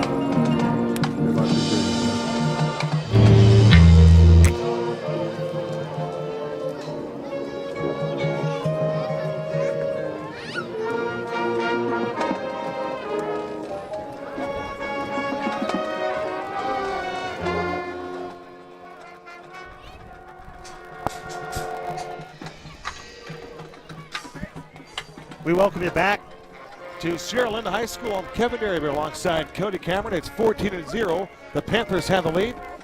Battle of the 4A conferences. Two teams with a 6-2-3 for Peoria. It's freshman quarterback Dominic Kramer began the scoring with an 18-yard touchdown pass to Saeed Hassan. 2-point conversion, no good. And that would be the only score of the first quarter. In the second quarter, it was tailback Isaiah Beckner running downhill, housing one from 20-plus yards away. 2-point conversion to Saeed Hassan was successful, 14-0. And in this battle of two starting quarterbacks as freshmen, it's Kramer right now that has the lead here at halftime. And it just seems like he just seems to be a little bit more poised. He's more sound. And for Kamar Lee, hasn't had the opportunity to get settled and throw the football down the field. Well, yeah, Kramer looks calm, cool, and collective. Like I said pregame, when I watched him throw, I came to you, I said, Kevin, He's got the arm talent. You could just see the spin and the snap out of the release and all those tangibles you look for when the quarterback's throwing the rock. What you can't take into account, right, is the situational thing. So that first series, Kramer, he had some miscommunication with some of his receivers, but after that, locked in, right? But it also helps when you have the backfield like Peoria has and the offensive line play, because there's times where Kramer has 4 or 5 seconds. He's doing a great job of standing tall, especially when blitz is coming in his face, but 4 seconds to set his feet and throw some of their deeper routes. On the flip side for Sierra Linda, we are not getting that because of the ferocious defensive line play from Peoria. Yeah. Lee is not having the time to make things happen. We talked down there on the track at halftime, how do you get a phenom player like Stephon Daly going? That's where, we got to move him around. We have to move around. We saw him in the inside slot at trips. Let your playmakers make plays. But I hope Sierra Linda makes that adjustment at halftime. Knowing Coach Prayer, I'm sure it's going to happen. Well, one thing I think that the Bulldogs have to do is at least give their young quarterback, a chance to make a decision early in the sequence. To think that he's going over all of his pre-snap reads, he might be struggling there in that department, whereas I think Kramer actually is skilled in that arena. So right now I think the play calling needs to adjust to the freshman quarterback, give him something simple, short intermediate routes, and then maybe kind of suck in the defense a little, and then eventually take a shot over the top. But I think you do have to take a few chances. Even if Daly's double covered, you got to take a couple of shots and give him a chance to make a play. Well, you set up play action pass. So heck, they came out of this game running the rock 5 times in a row, which was they don't do. They like to throw 30, 40 times a game. But the running is there. The inside zone with Deshaun Smith and some of their other tailbacks is there. I think the offensive line is doing a great job of getting underneath the pad level and working to the second level. And what does that set up? That sets up play action. But we're not talking about deep bombs because, once again, Daly is double teamed and maybe deep bombs to some of the other receivers because that is going to open one-on-one. Yes. But some of the short intermediate routes where he works through progressions off of play action, get him to naturally roll out. Heck, the rocket screen, I told you on the track, they ran that to death last year with Daly. Different defense, different offensive scheme, but you can run play action with the rocket screen, get the inside backers to bite up on the play action, get the guard and tackle to float and block for the rocket, and Daly sneaks underneath. I think that is there, and once he catches it, we saw last week, he is gone. He has that playmaking ability. Cody, how about on the other side of the coin when you think defense? We talked about the front for Peoria getting after the quarterback, making it difficult for Kamar Lee to make some decisions and make some throws. But Gabriel Rodriguez, one of those guys that's been on the hunt all night long, he has been ferocious getting to the quarterback. When you have a defensive backfield that is 5 or 6 guys back there, it does leave holes for the inside zone, but it also makes you trust your players. And when you have a player like the junior and Gabriel Rodriguez, who is nasty, who is getting in the backfield and creating havoc, it makes you feel more comfortable as a defensive coordinator having those 5 guys back. Hey, they came into this game plan, which I think is exactly your notes. We need to slow down, and really what they've done is stop Stephon Daly. We are not letting 7 beat us. No one. If we lose this football game, it's not because Stephon Daly had a Stephon Daly game. 8 catches, 150 yards, 2 touchdowns. Someone else is going to beat us. We're going to play back, but we're also going to have our defensive ends feast, man. And because those defensive ends are feasting, they are up in this football game. Yeah, they're eating, and they're eating well. It's buffet night here at Sierra Linda High School. But, we talk about Stephon Daly. People are like, oh, you mentioned this guy, Colorado State. We get all that. Well, how about 8 100-yard performances for this young man? He's a 1,000-yard receiver a year.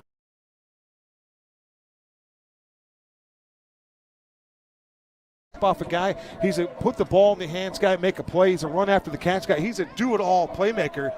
He's being negated due to the scheme and the defensive assignments for the Peoria secondary. They have outmastered and out-schemed the Bulldogs tonight thus far. Now, we just saw quarterback Kamar Lee and Stephon Daly getting loose here at the break, and they're working on balls on the boundary, and they're also working on jump balls. So I believe we're going to see some chance taking here in the second half, and you got nothing to lose down by 14. No, and they're in a good spot. You know, I said that last defensive stop by them, and they got lucky with the snap over Kramer's head there late in the first half.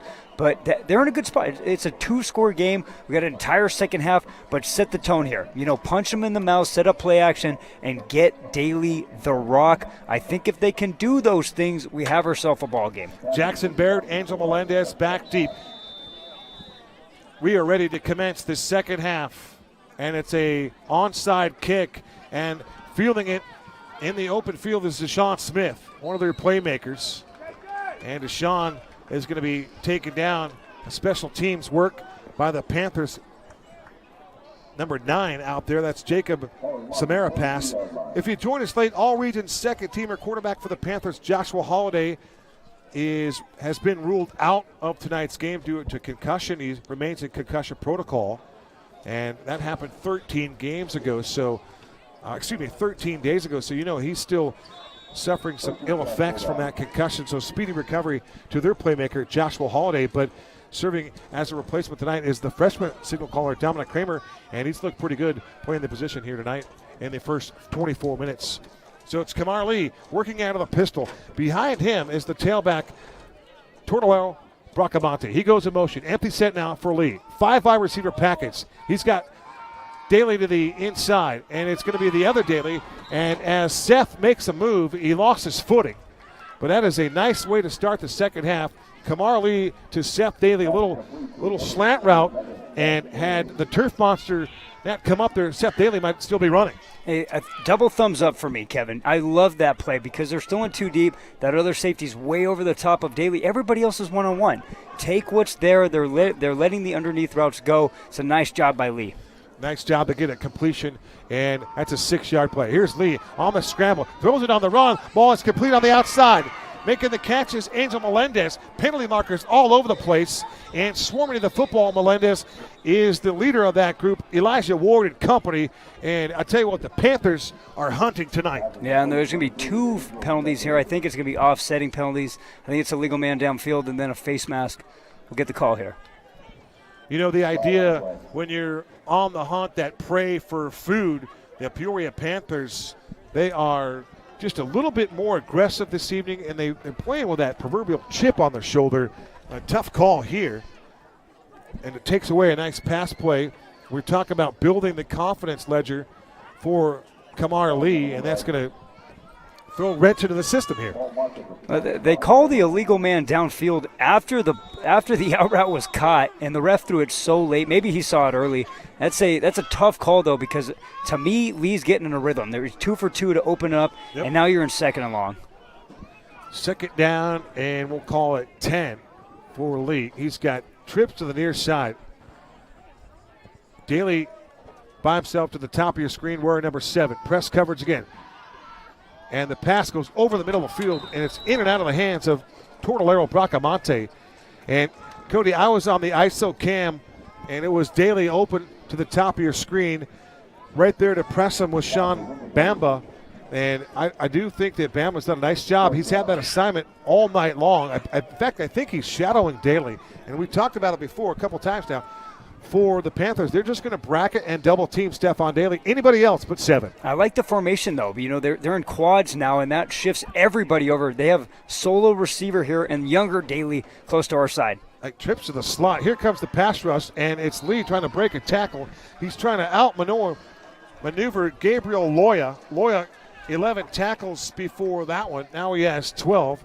And for Loya, out of that defensive tackle spot, he had 2 assisted tackles in the last game, and he also had a pass defense. So you know the big fella's in there batting balls down at the line of scrimmage. Yep, and our guy again, the junior, Gabriel Rodriguez. Once again, heck, the tackle's trying to block him. He's just too fast. He's too fast with that rip under move, and he got to Lee in under a second. He's not letting the routes develop at all when you cannot block the edge rusher. Yeah, you've got Rodriguez working on Ja'Cory McDaniel, and it's just too much speed to the edge. Now I'll go back inside. Lee from the pocket, slides through the pocket. He's going to tuck and go 50, 45, 40 down the sideline. He's got the first down, and that's a chain-moving run. Extending the play with his legs this time. It's Kamar Lee, 1st and 10, Bulldogs. Well, Peoria brought Rodriguez on a stunt all the way from the boundary side to the field side, and it was almost like he was trying to field contain him, and what that did was open a huge gap on the short right side boundary. Lee doing a good job of keeping his eyes downfield and picking up the big first down. Gain of 20, 1st and 10, Bulldogs from the Panther 38-yard line. Working left to right. Lee snaps his hands back, gets the football to the tailback. It's Melendez, and Melendez just trying to burrow his way behind the big guys. One of those guys he's working behind was Jaden Love, the right tackle, 6'3", 310. He's just a sophomore, one of those sophomores that you've been raving about throughout tonight's contest. Doing a good job, man. It's the class of 2025. It's like the 2025 All-Star game on this field, Kevin. So many sophomores out there performing. Out of the pistol. This is Lee. Runs it to Melendez. Lee, he gets to the line of scrimmage, and that is it. 2 white shirts all over the play. One of them right there for the Panthers was Jacob Jacinto. Jacinto on the edge. And also right there was, that's Bracamonte, the ball carrier. It's your guy. I didn't know if that maybe for a second there. I beg your pardon. I have called Tortolero Bracamonte on this opening drive. I have called him Angel Melendez. I beg your pardon. That is indeed my guy, K-A-T-B. I like that. K-A-T-B. I like that acronym. 3rd and 5 for Lee. Snap back, rolls to the far side. Here comes pressure, and he dumps it out, and there's nobody home. You have to credit the hurry and the pressure from the outside on a blitz. Jacob Samara pass, the outside linebacker, 5'11", 160. Just too much heat in the kitchen for Lee. Well, it was one of the first times they have actually left Stephon Daly on a one-on-one situation, but they brought so much heat on the field side blitz. Hey, Santiago came off like a missile on that play, and he got, once again, Lee does not have more than 2 seconds to set his feet and throw the football.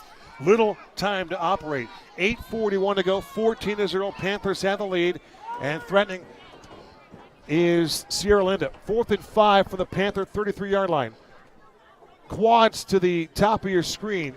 Seth Daly to the near side. They want Seth Daly. He's open, and the ball is overthrown. Just misfired. And the Panthers dodge another bullet. And they're going to get the football back on a turnover on downs. But if you look at their route, an impressive route at the bottom of your screen. That was 1-1 Seth Daly, the super sophomore. Had his man beat by a couple of steps. Had separation there, Cody, and just couldn't get the football delivered in his hands. He's always going to be on one-on-one matchup when they go quads. They go quad stoplight there, and even with that, it's a 4-on-4 matchup on the open side, but Lee knows he has one-on-one. You just got to give a receiver just a little bit more of a chance there. Donnell Clemens providing the coverage on the other Daly. And it's 14-0. All right, back on the field here for the first time in the second half. It's the freshman Dominic Kramer. Had a very impressive first 24 minutes. They run it again. It's Beckner. And the big fella, Isaiah Beckner, all 5'9", 175, running with the football as he totes the rock. 2 hands corral the football.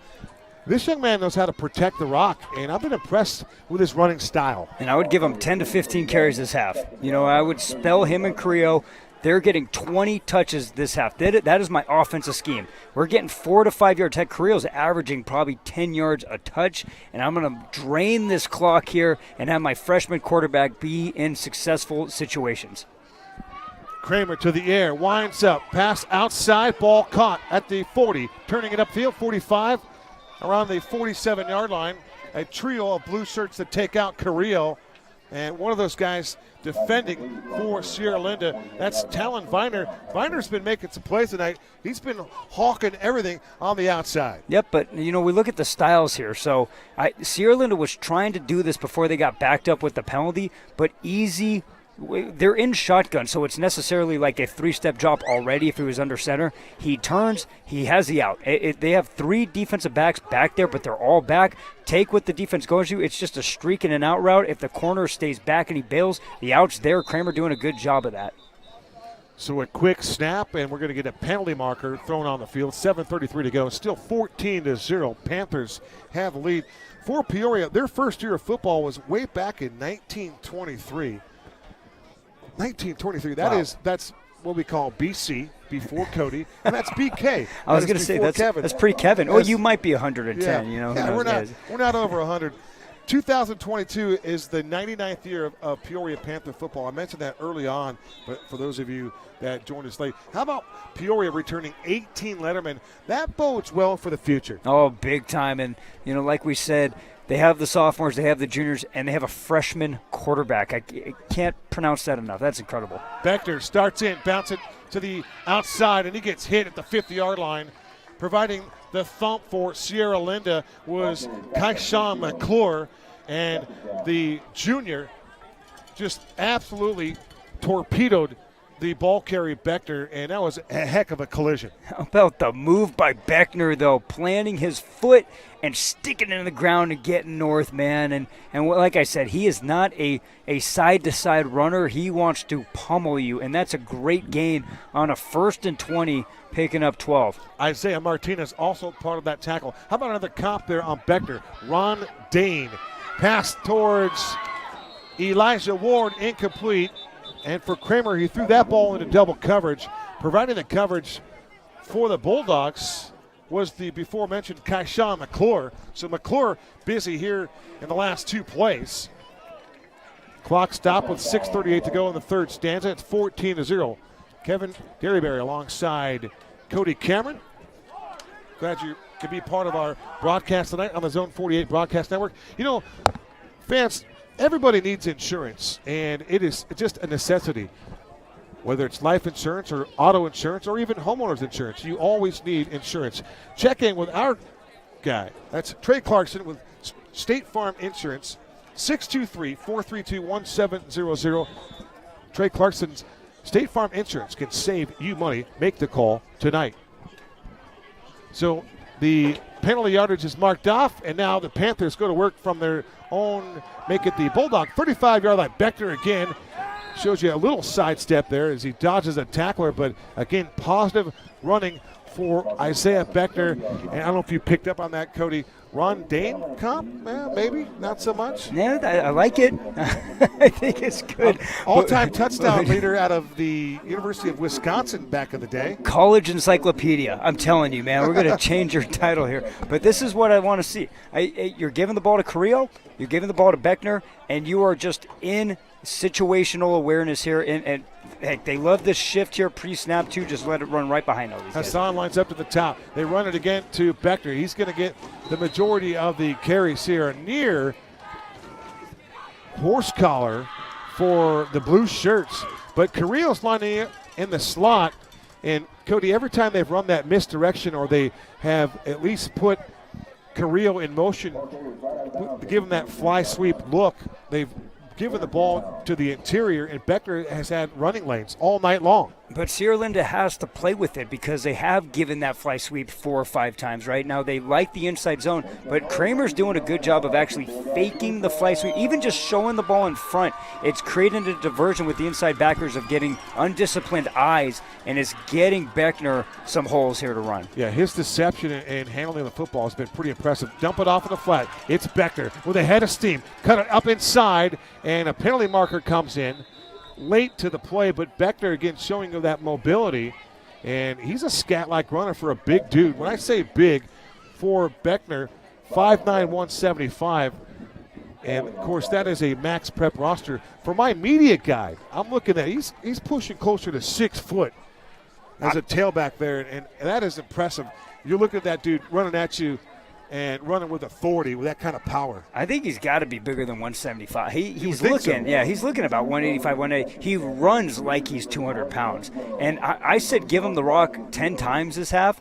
I think he had 6 carries since I made that comment. Absolutely. he is about as a workhorse as you're going to find here in the 4A conference. Sebastian Carrillo has not carried the football here in the second half, but he had a big first half running and catching the football. And as they break the huddle, they will have Hassan in the slot to the right, and out to the outside is Sebastian Carrillo. Snap back, empty set, over the middle of the field. The ball is caught in stride by Hassan.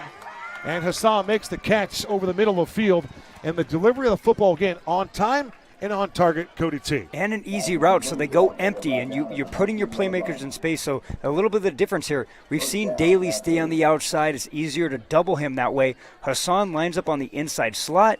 They're working with the field. He jabs them out and slants inside on a 3rd and 3. And Kramer looks, trips first way, and he knows he has the slant with the vacated middle, puts it right in the chest, and that's a great 3rd down conversion. Right to the numbers throw. Deshaun Smith makes the tackle, gain of 9. 1st and 10, Panthers from the Bulldog 19-yard line. They go to Beckner again, start in the middle, tries to spin out of a tackle, and they're going to drive him down to the turf. Excellent tackle working behind the play by Lennox Hicks. And why not for Lennox? 14 tackles before play began tonight. All 14 tackles for Lennox Hicks, all solos. And it seems like he's got about 5 or 6 tonight, Kevin, and those have been all solos. So he's just an active defensive lineman. We spotlighted him early in the first quarter as his play-making ability all over the defense. He's getting it done again tonight. All region out of that 4A Southwest. For Sierra Linda, through their 4 games, 3-1 record, they've outscored the opposition 104-89 for a program that opened its doors back in 2008. This is just the 11th year of playing tackle football. All right, here's Dominic Kramer. He's got Carrillo in motion. Snap back, fake it to Carrillo. Look for Hassan. He's wide open. The ball is tipped, and does he pull it in? It's incomplete. Boy, the timing of the throw was off by a skosh, but the wide receiver was open.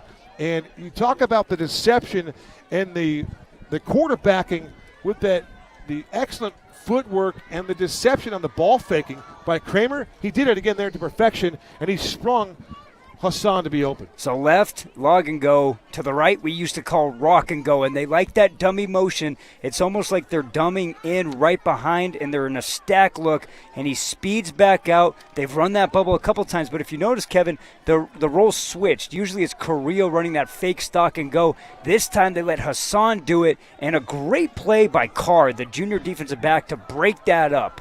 It was a tip drill, but excellent work. Over the middle of the field, the ball is caught. Elijah Ward, and they're going to try to bang into the end zone. Here comes the cavalry, and he's in for 6 points. Getting in the box, Elijah Ward, and it took his team to push him over the goal line. He broke the plane, and the officials put him up. It's 20-0. Second touchdown pass of the night for Dominic Kramer. First of the evening to Elijah Ward. Max effort from the team there, Kevin. Catches the rock at the 4, running his feet, never stopping his feet. There's about 4 or 5 Sierra Linda players wrapping him up, and he gets the Bourgade behind him, pushing him in, crossing the pylon. That's a big-time touchdown there by the senior captain, Elijah Ward. Great work by Jose Cisneros and company. They needed all 250 pounds to push him over. And out here to kick the point after try, who else would it be but Isaiah Beckner? And the near 200-pound back swings his right leg through it and drills this kick into the night sky. 3:10 to go in this third quarter. Our new score from Sierra Linda High School: Peoria 21, the Bulldogs 0.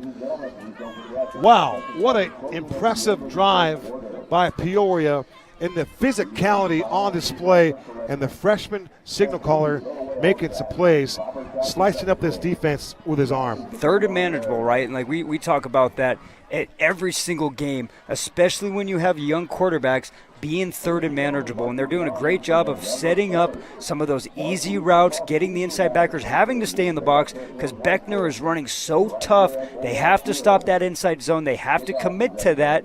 But what that brings is some of those easy outs, a lot of those slants when they're in empty. But Peoria, I think they're calling a flawless offensive scheme because they are getting their playmakers, Hassan, Beckner, Carrillo, they're putting them in situations all over the football field to be productive in this offense. They're all in position to have success. The film work, the preparation for Coach Golden and his staff has been nothing short of golden, to say the least. For Peoria and Sierra Linda, this is the third time these two schools will face off. Peoria has won the first two matchups, and this kick is deep. This is Jackson Baird with speed to the middle of the field, and he gets absolutely slammed to the turf. Special teams play by the Panthers.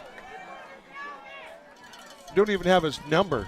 81, it looked like, on the tackle. You talk about a gunner coming in from that wedge and just absolutely took out the ball carrier. In this case, it was Jackson Baird. We're going back to a 2-0 series lead for Peoria. The Bulldogs, the Panthers picked up wins in 2013. It was 47-10, and then they beat them again in 2014. This time they really put it on them, 58-15. There was a thrashing there, but Peoria 2-0 in this young rivalry between the two battles of the West Side programs, but Peoria trying to make it 3 in a row against their rivals from the 6-2-3. Back to work is the freshman signal caller. This is Kamar Lee. Works in an empty set. He's got quads to the top of your screen. Low snap. Throwing it on the run. Throwing towards Daly, and the ball is going to be off the hands of Jackson Baird. Stephon Daly was crossing over. And, Cody, I don't know if you saw this, but it appears as though that Kamar Lee is feeling pressure that's not there just yet. Yeah, that was actually a pretty good kick-out block by the tackle, and you see Stephon Daly throwing his hands up, like let it go, catch that, make a play. But I don't think the other receiver, one, I don't think he knows Daly's behind him too. Right. But and then two, I think Lee is got a little, what we like to call a little happy feet right now in the pocket. Yes, working from his own 33-yard line. In the backfield is Bracamonte. Bracamonte gets the call, and he runs right through the teeth of the defense, and the Panthers are right there to gobble them up. Not much doing for Bracamonte on the right side. Give him a couple yards. Forward progress might even give him 4. Productive run on second down, so now it's third and manageable, as Cody T would tell you. Opportunity knocks here for Kamar Lee. His team is down by 21. Time becoming of some significance here in the late stages of this third quarter. Lee again, empty set. Quads near side. Snap back. Looking left. Firing, and there's nobody home. Penalty marker comes in. It was Sierra Linda wide out. The other Daly, Seth Daly. And with the coverage for Peoria was Damian Garcia. Cody, what'd you see? Well, I want to see a replay of this because the defensive back in high school football, before the ball is released, has 10 yards of contact. He can bump you, and they're playing close. So once again, Sierra Linda going the quads towards the boundary side. He knows he has one-on-one with younger Daly on the left side. He is matched up with Damian Lee. Like a nice little replay here, because I don't think he was in any way holding him after the ball was thrown. Yeah. But, hey, could be wrong here.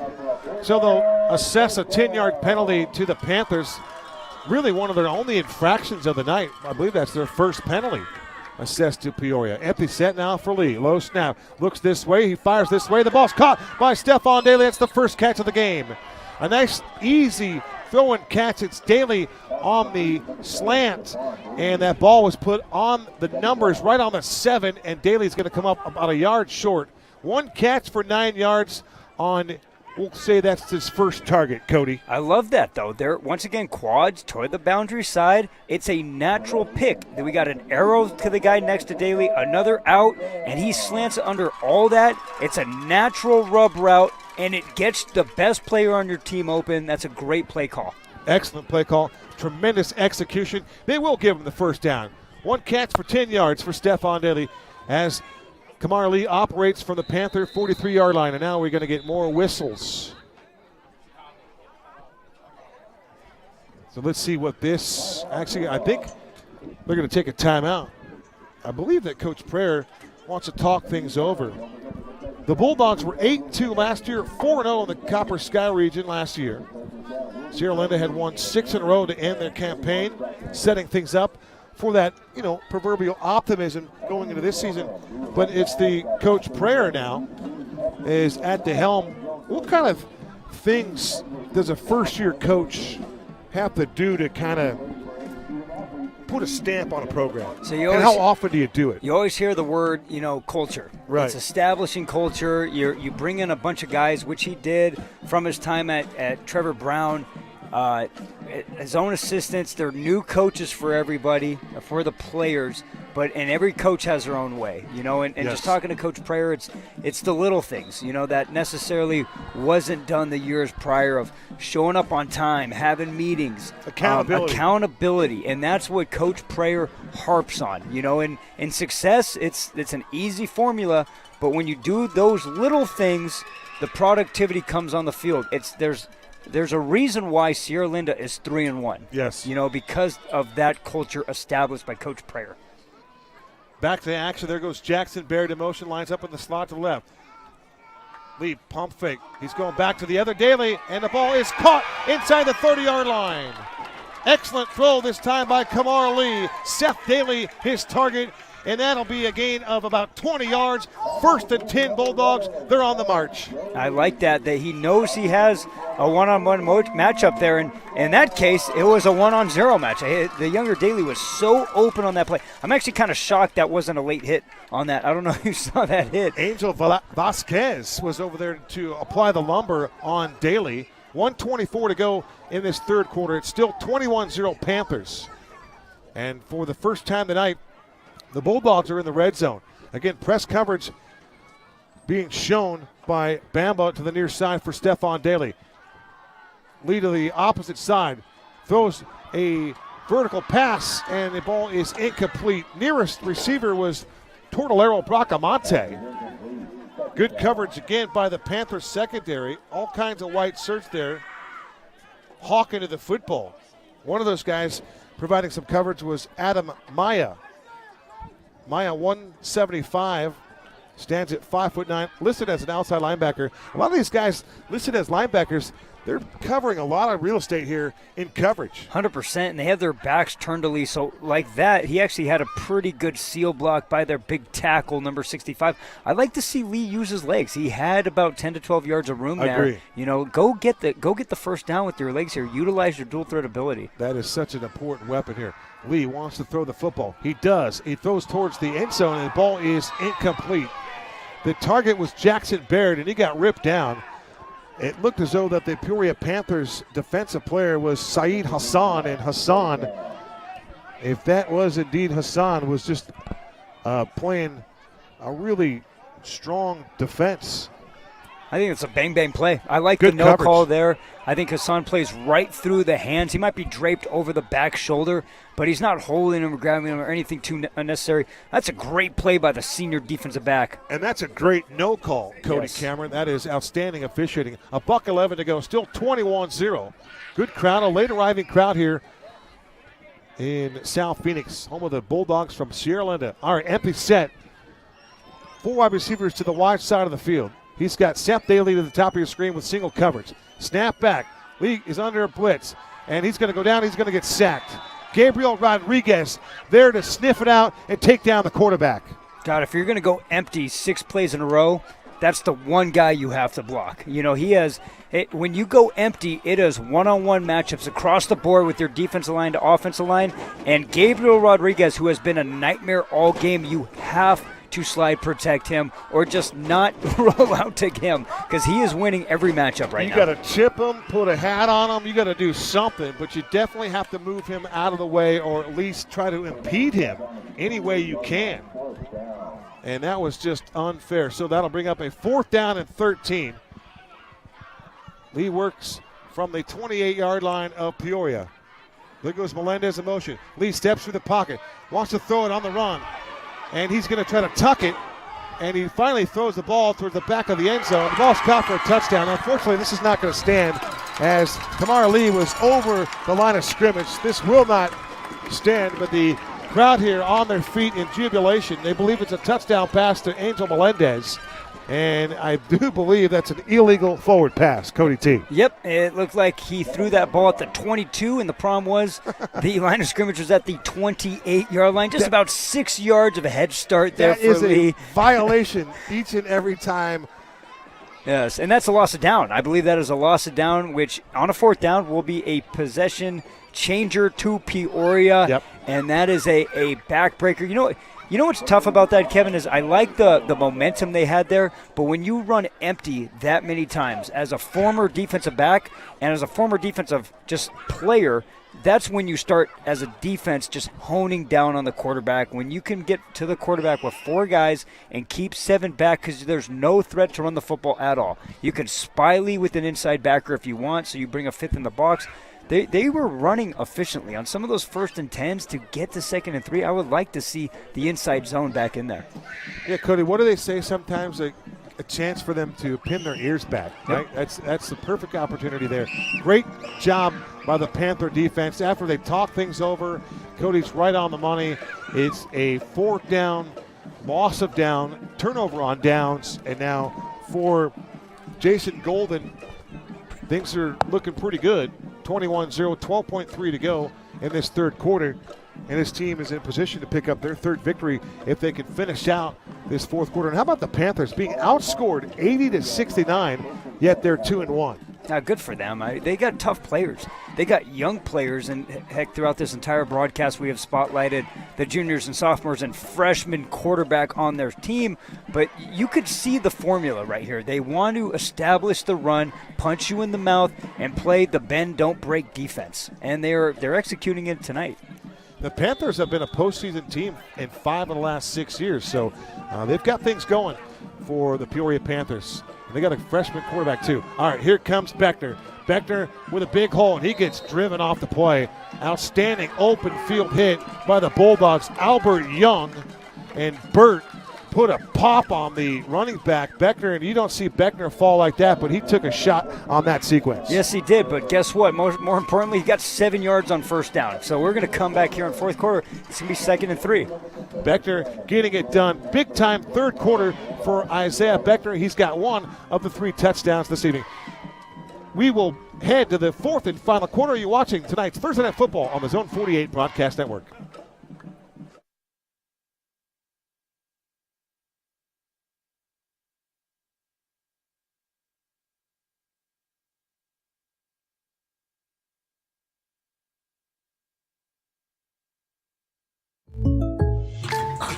Jake from State Farm. Thanks for the great rate on my insurance, man. Wait, but I said Byron got the Patrick price? Thought that was our thing. Thanks for the killer rate, Jake. Shreddy Betty got it too? Patrick, State Farm offers rates that fit anyone's budget, even a man handstand. Thanks again, Jake. Up top. I'm gonna go work out these fillings. For surprisingly great rates that fit any budget, like a good neighbor, State Farm is there. Call or click to get a quote today. Box combo, please. At Raising Cane's, we do one thing, and we do it better than anyone else. So why not let our food do the talking?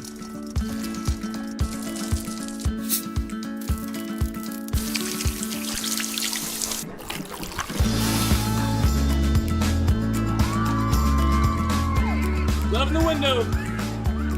Raising Cane's, only the best chicken finger meals. One love. They put up another 12 minutes on the Longview scoreboard. Panthers retain the possession of the football. 2nd and 3 from their own 41-yard line. It's Dominic Kramer, the freshman quarterback. He's gone all the way. They run it to Beckner. Beckner with a big hole at the left side, and he's got yardage that will take him into the secondary. Again, another punishing run, another run that Beckner just finishes. Oh, man, he is a stud. And that's exactly the game Peoria has done all game long. Give Beckner an inside zone, get the guys up front, getting underneath the pad level of the defensive line for Sierra Linda, drive them back into the second level, and pick up another 10 yards on a 2nd and 3 play. Yeah, unofficially gashed him for 12.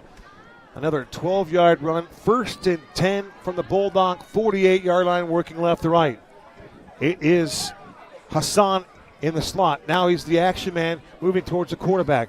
It'll be Hassan on the end around. Turn it upfield, 40, 30, and they're going to take him out of bounds around the 28-yard line. A penalty marker was thrown around the 40. Let's see what this is all about. A very well played first half, and the clock just moved through.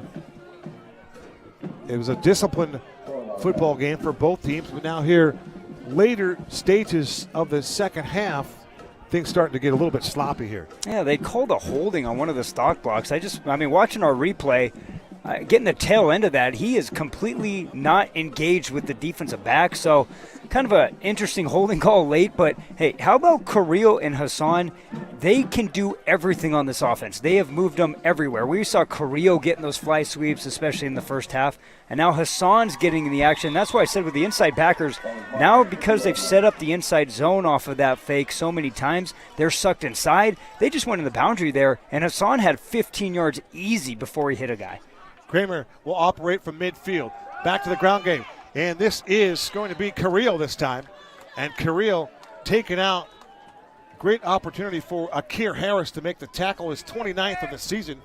He's coming off an 11-tackle game last week. 5'10", 205 for Akir Harris. Honorable mention last year in that Copper Sky region. You know, the Bulldogs went from the Copper Sky region a year ago to the 4A Southwest, and they get the likes of the Thunderbird Chiefs, the Moon Valley Rockets, Yonker, and, of course, Estrella Foothills. Right where they should be out here on the West Side region. And that's a good region. There's some really good teams like Yonker, and even Moon Valley's having a heck of a year out there.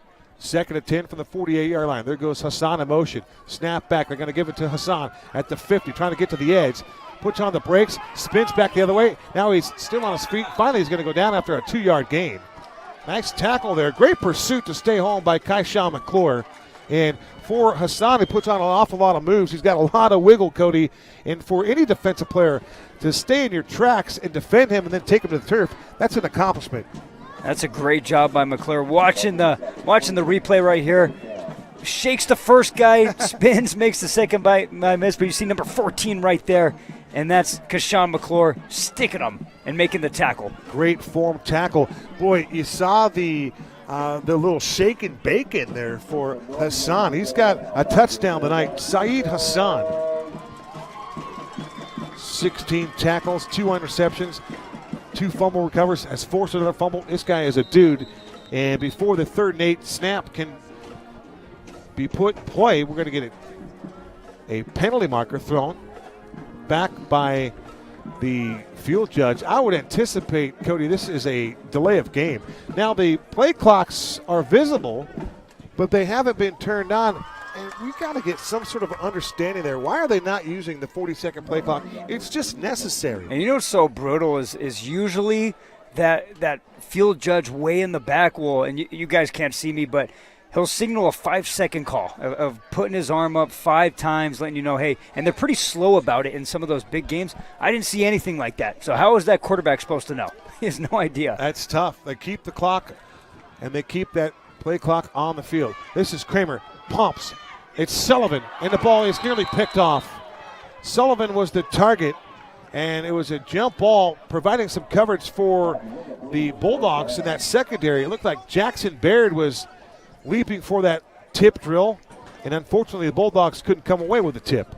Like the ball placement, though, especially on a 3rd and long. I thought he put the ball at a good spot for his big tight end to make the play. That's a great job by McClure. I mean, yes. This young man, the junior for Sierra Linda, is all over the play. He gets beat. You see the hustle and puts that left arm right in the receiver's hands to break up the pass. Sullivan and punt formation from his own 38-yard line. Back deep for the Bulldogs is Jackson Baird. Snap is back. The punt is away, and it's an angle punt that lands at the 20 and takes a Panther roll.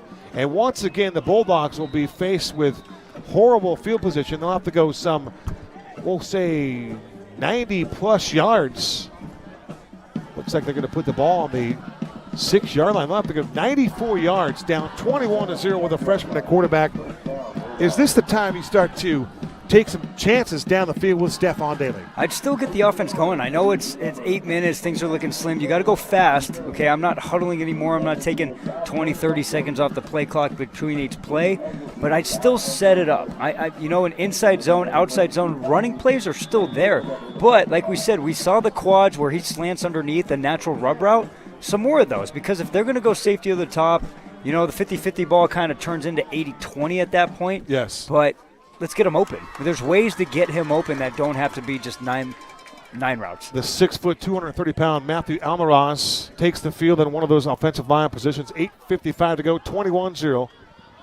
Bulldogs trail. And the snap is fumbled. So the quarterback, Kamar Lee, was unable to take the snap. He fumbled the snap, and that'll be a 5-yard loss. Boy, they're going the other direction, Cody. Field position is in favor of the Panthers here as we roll on in this fourth quarter. And that's really been the big difference of the game, Kevin, where Peoria has had not too many negative plays. Everything's been positive for them. And Sierra Linda, whether it's been on like personal foul penalties or the holdings or the pre-snap penalties, that's killed them living in these second and long situations. And at the end of the day, number 10 is just 13 years old. Snap back, deep ball, far sideline. He wants the other Daly. The ball's caught in stride and taken down the sideline at 50, 40. There you go, Seth Daly, 30, 20, 15, 10, 5. That'll be a touchdown.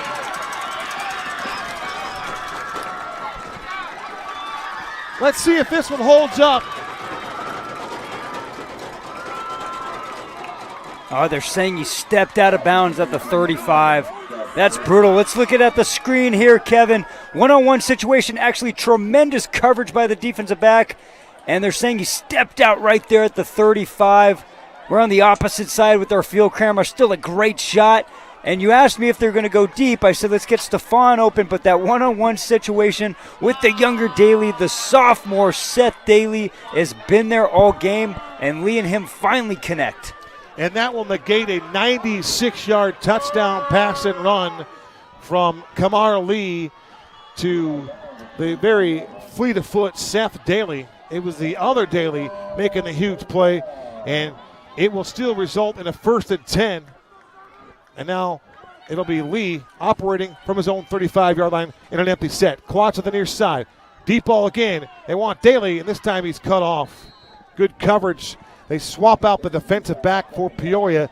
Defensively, it was Jacob Samarapas, and he was giving Damian Garcia the play off because Garcia, as Cody just described it, in the hip pocket, stride for stride, great coverage, and that's just a spectacular throw and catch by Kamar Lee to Stephon Daly, to the other Daly, I beg your pardon. In this case, it is Seth Daly. And that's tough to go back to Seth Daly after running 96 yards and go back to him on a 9 route where, once again, it's 1 second. He gets inside leverage, and that is Lee just throwing it up. But heck of a play by Seth Daly play before. Seth had 1 catch for 9 yards in that loss to Willow Canyon. He just picked up a catch there for 31 yards, his 2nd catch of the night. Snap back to Lee. Pass complete to Baird. Baird looking for blockers, and Baird's going to run to the 40-yard line, and he's going to get drilled. Leading the way of all those white shirts, Jacob Samarapas and company. Also there to the rescue was Sean Bamba. But the white shirts are just bottling up all the blue jerseys tonight. Really no ability and no run after the catch for the Bulldogs. Yeah, fundamentally sound on defense for the most part. In those cover zero situations, because they are double teaming Stephon Daly on one side, the corners are doing a great job. The sophomore Damian Garcia, I think he's playing a great game out there tonight. No question about it. They have taken away the pass game of Stephon Daly. This is Lee, and Lee is going to be spotted short. I think he gave himself up. It was a design run by the quarterback, Kamar Lee. And for Lee, when you give yourself up, you're going to mean that the ball will be spotted about a yard or two behind the play, and that's what Lee did. He didn't get the first down. Like that play call, though. You know, when you go Agreed. empty and you don't have the ability to run with the running back, obviously, you see NFL teams do that all the time. Because guys like Albert Rodriguez and the other defensive ends are so fast coming upfield, you have open areas. That's a good play call. 4th and 1 for the freshman quarterback. Gets the play from the sidelines, and now that's going to create a situation where Ty Prayer is going to have to call a timeout.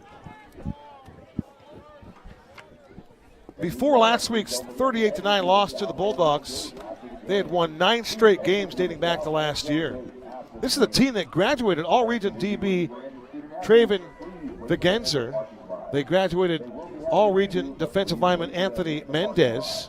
Joshua Berg, also a big-time playmaker, the player of the year in the Copper Sky last year. He graduated. Xavier Quintanilla and Carlos Montoya, all-region quarterback, all graduated from Sierra Linda a year ago. give us an opportunity to thank one of our sponsors, our presenting sponsor, Trey Clarkson State Farm Insurance. For all of your insurance needs, whether it be home, auto, or life, call Trey Clarkson's State Farm Insurance at 623-432-1700. I can tell you this, I have been a customer of TC the last 6 months or so. I've been a loyal and long customer with USAA for many, many years. And I finally got a quote from TC, and he beat him by about $300. I kid you not. USAA has been my insurance home for almost 40 years, and Trey Clarkson's insurance agency beat him. I kid you not. 4th and 1, they go to the ground game, breaking a tackle and having nowhere to go is Bracamonte, and he's going to be taken down for a loss. A guy that's been making plays all night long. Once again, he did it again here. Gabriel Rodriguez with the TFL. He's had 8 of those in the last 2 games. He's had 4 sacks in 2 games, and he's been a defensive dynamo here in this one. Absolute monster, and that was a good job by Kevin. That's what I'm calling him, Kevin. I know you got the acronym for him. KATB. That's a great job of making the first guy miss.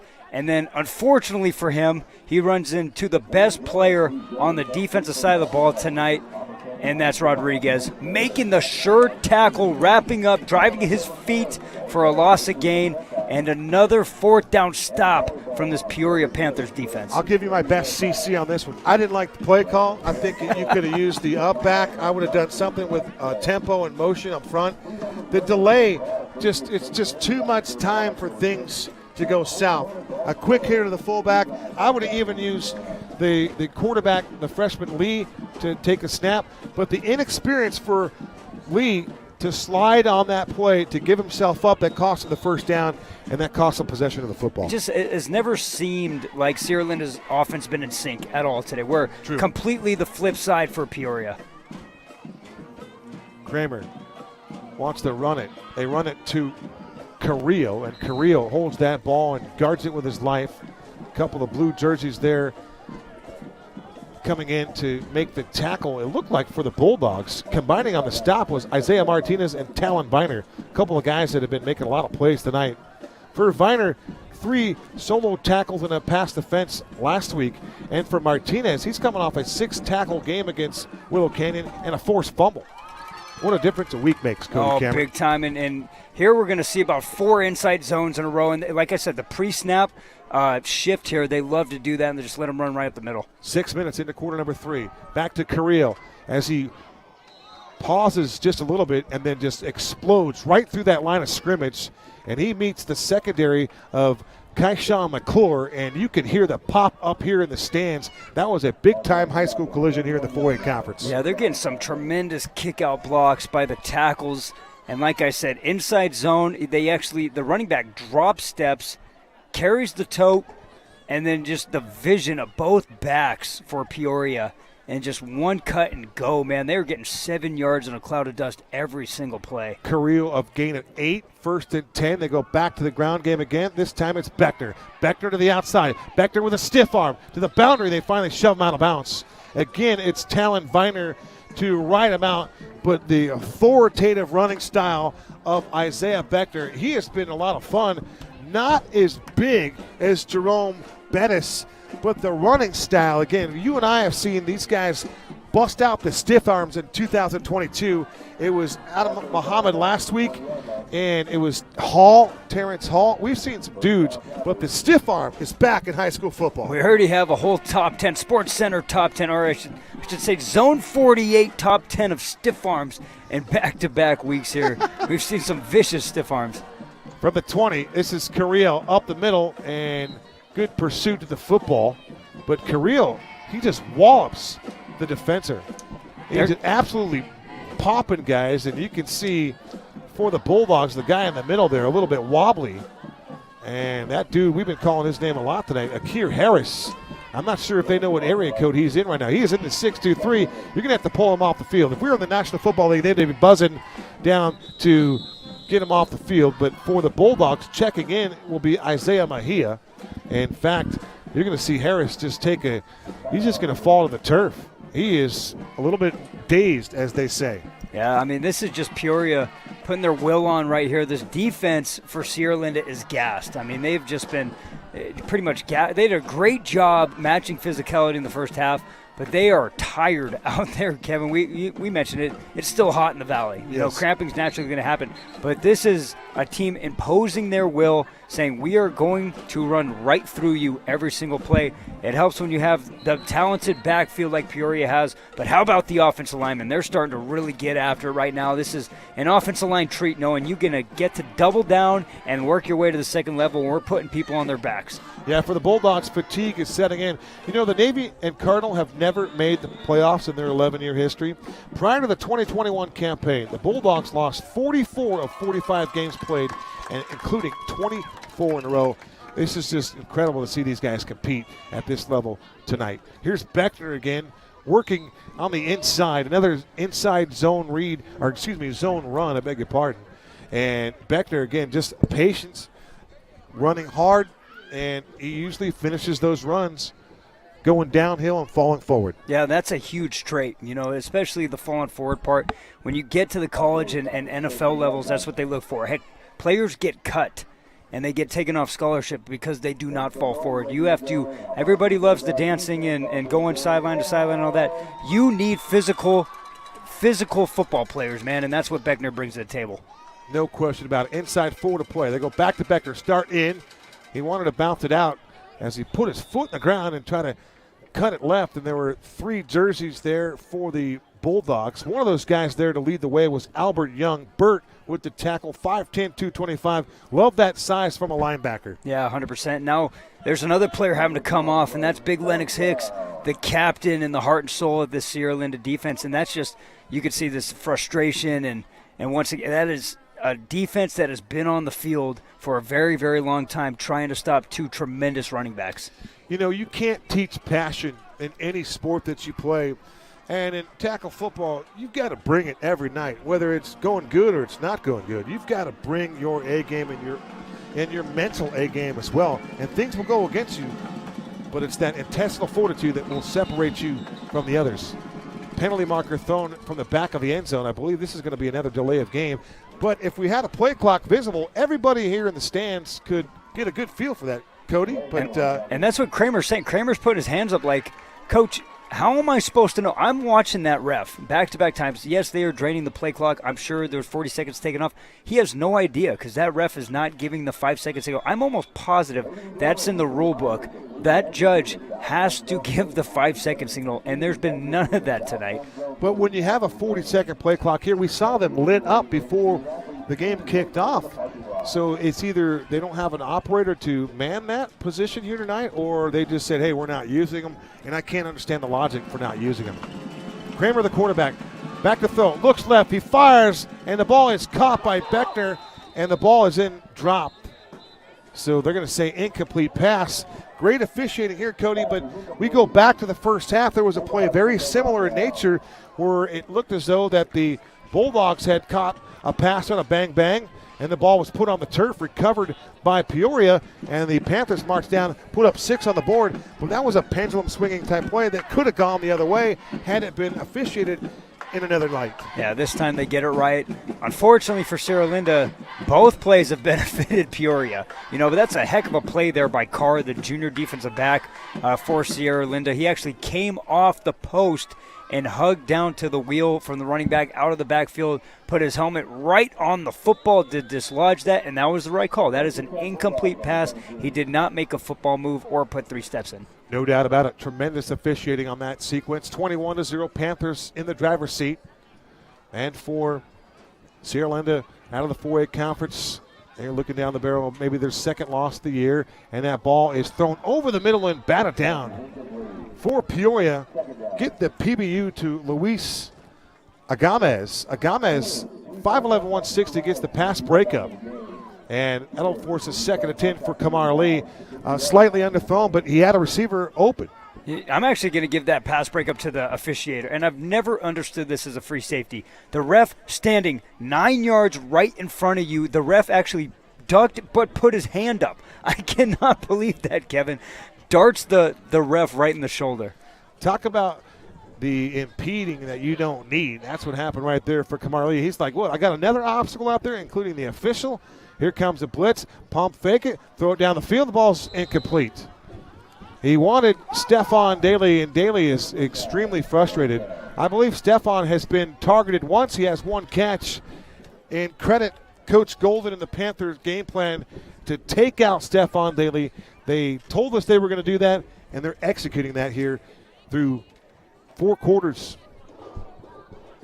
2 minutes to go, Cody. And we haven't said his name a lot, which means he's getting the job done. Absolute lockdown tonight. That's number 4, another junior for Peoria, Sean Bamba. Heck, he's given up 6 inches to Daly. You know, he's listed at 5'9", 145 pounds, and he's been absolute lockdown tonight. His coverage has been outstanding. They've asked him to press all night long, and he's done a great job. And he's also been solid in run support as well. There's a run play here for the Bulldogs. My guy, Kevin Alexander Tortolero Bracamonte, getting it done. All 5'7", 160 of that young man. 2 minutes to go for the Peoria Panthers. Cody, start thinking about their history. We mentioned Jason Golden.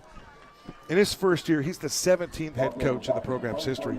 For a team that graduated All-Region DB Jeremiah Gossett and Jake Price and Tyrell Green, Region Co-Offensive Player of the Year Isaac Moreno, some dudes graduated. Oh, big time. And the young guys have stepped up, though, big time, Kevin. We mentioned 18 returning lettermen. And that's Kamar to the far sideline. Kamar Lee, incomplete. The runner and the wideout, Jackson Baird, broke his route off. But I was going to talk about the championship history for Peoria. We just don't talk about it. 4-time state champions. They are a 9-time finalist. State champs in 1928. We talked about that briefly. 1986 and 87, they went back-to-back. And they won it again in 1994. That's their most recent state title. But the Panthers have a tradition-rich school for a program that's been playing tackle football for about 99 years. Have you gone to that school? Have you ever been to Peoria High School? Let's see here. I have not, but I can tell you some history guys. Alums, Keegan Herring, Kenny Mitchell, Eric Gulliford played on Sundays for the Vikings. Kenny Mitchell, did I mention Kenny Mitchell? Yes, you Keegan did. Herring. We got to get a broadcast there. They have the old stands, so they're elevated on some like just wood old stands. They have train run right in the back of the away stands, and it's always running. It is the coolest environment. I love Peoria High School. You know, now that you say that, I have never been to Peoria's football field. I want to say I've been in their basketball gym. Of course, you know who the Suns fan is, Mr. Orange? Yes. That is Patrick Patillo, and he is the head coach of the Peoria Panther basketball program. Did not know that. I think the Mesa High coach is also a diehard, like 2 rows up. So the high school basketball scene.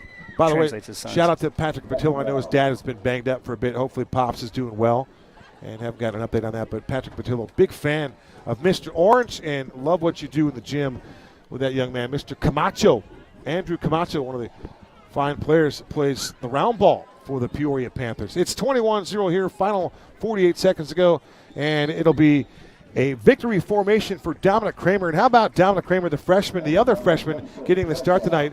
Managed the game, was efficient, made plays, was accurate with the football, and the pre-snap reads, his decision-making was impressive as well. And when you get that run game, that combination of Sebastian Carrillo and this dude who arrived on the scene tonight, Isaiah Beckner, that 1-2 thump and punch was impressive tonight. Yeah, I think they had an offensive scheme where Kramer was going to be successful. It was up to Kramer to execute those plays, run the playbook, and convert on third downs, and he did exactly that. But they didn't give him too much, and they had the backfield and the athletes to get it done. But that is a heck of a performance for Kramer as he gets win number 1 under his very long career. Once again, we were talking about a 14-year-old freshman quarterback getting it done here, beating another freshman quarterback 21-0. But I look at the word flawless, and I mean that where he didn't create a turnover, he didn't make mistakes, he converted, he put the ball on the money, he looked like a seasoned vet out there. So big congrats to the freshman quarterback for Peoria. He just made plays. He had pocket moxie. He had pocket presence. He made sound decisions. He was impressive. And now, I know Joshua Holiday's the quarterback, and he was concussed. So now you've got a really good senior quarterback in Joshua Holiday, and now maybe you've got a developing situation with Dominic Kramer as a guy that just makes plays, and maybe he forces the issue. I'm guessing that Holiday is an athletic guy, and that he too might be a team player, and maybe he looks to do something different. But you can see right here, Carrillo running with ease. I mentioned early in the broadcast, he just glides, and he was just a very smooth, silky runner all night long. Yeah, and how about another senior, Saeed Hassan? Plays everywhere. That dude can play on Saturdays 100%. The speed, the elusiveness, lockdown at safety, sideline to sideline player, good tackler. All those attributes, that's what college programs want. Guaranteed that kid's going to get more offers here as the fall season continues. Well stated, Cody. Saeed Hassan, he was a finisher tonight. Scored a touchdown, got in the box. He looked pretty good.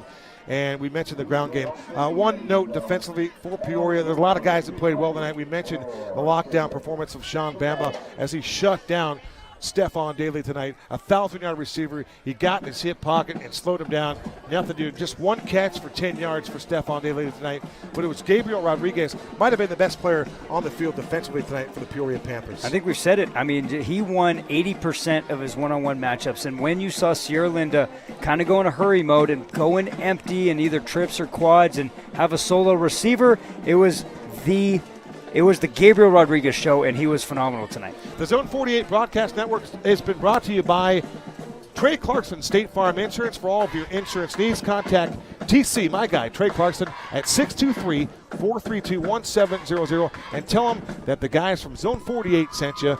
And it has been an impressive game for our outstanding broadcast crew tonight. For Cat Jones and our cinematographer, Mr. Joey Mascaro, and for Teddy, who joined the broadcast tonight, and for my guy, the best in the business, the best technical producer, that is Greg Jones, and part of that A-team.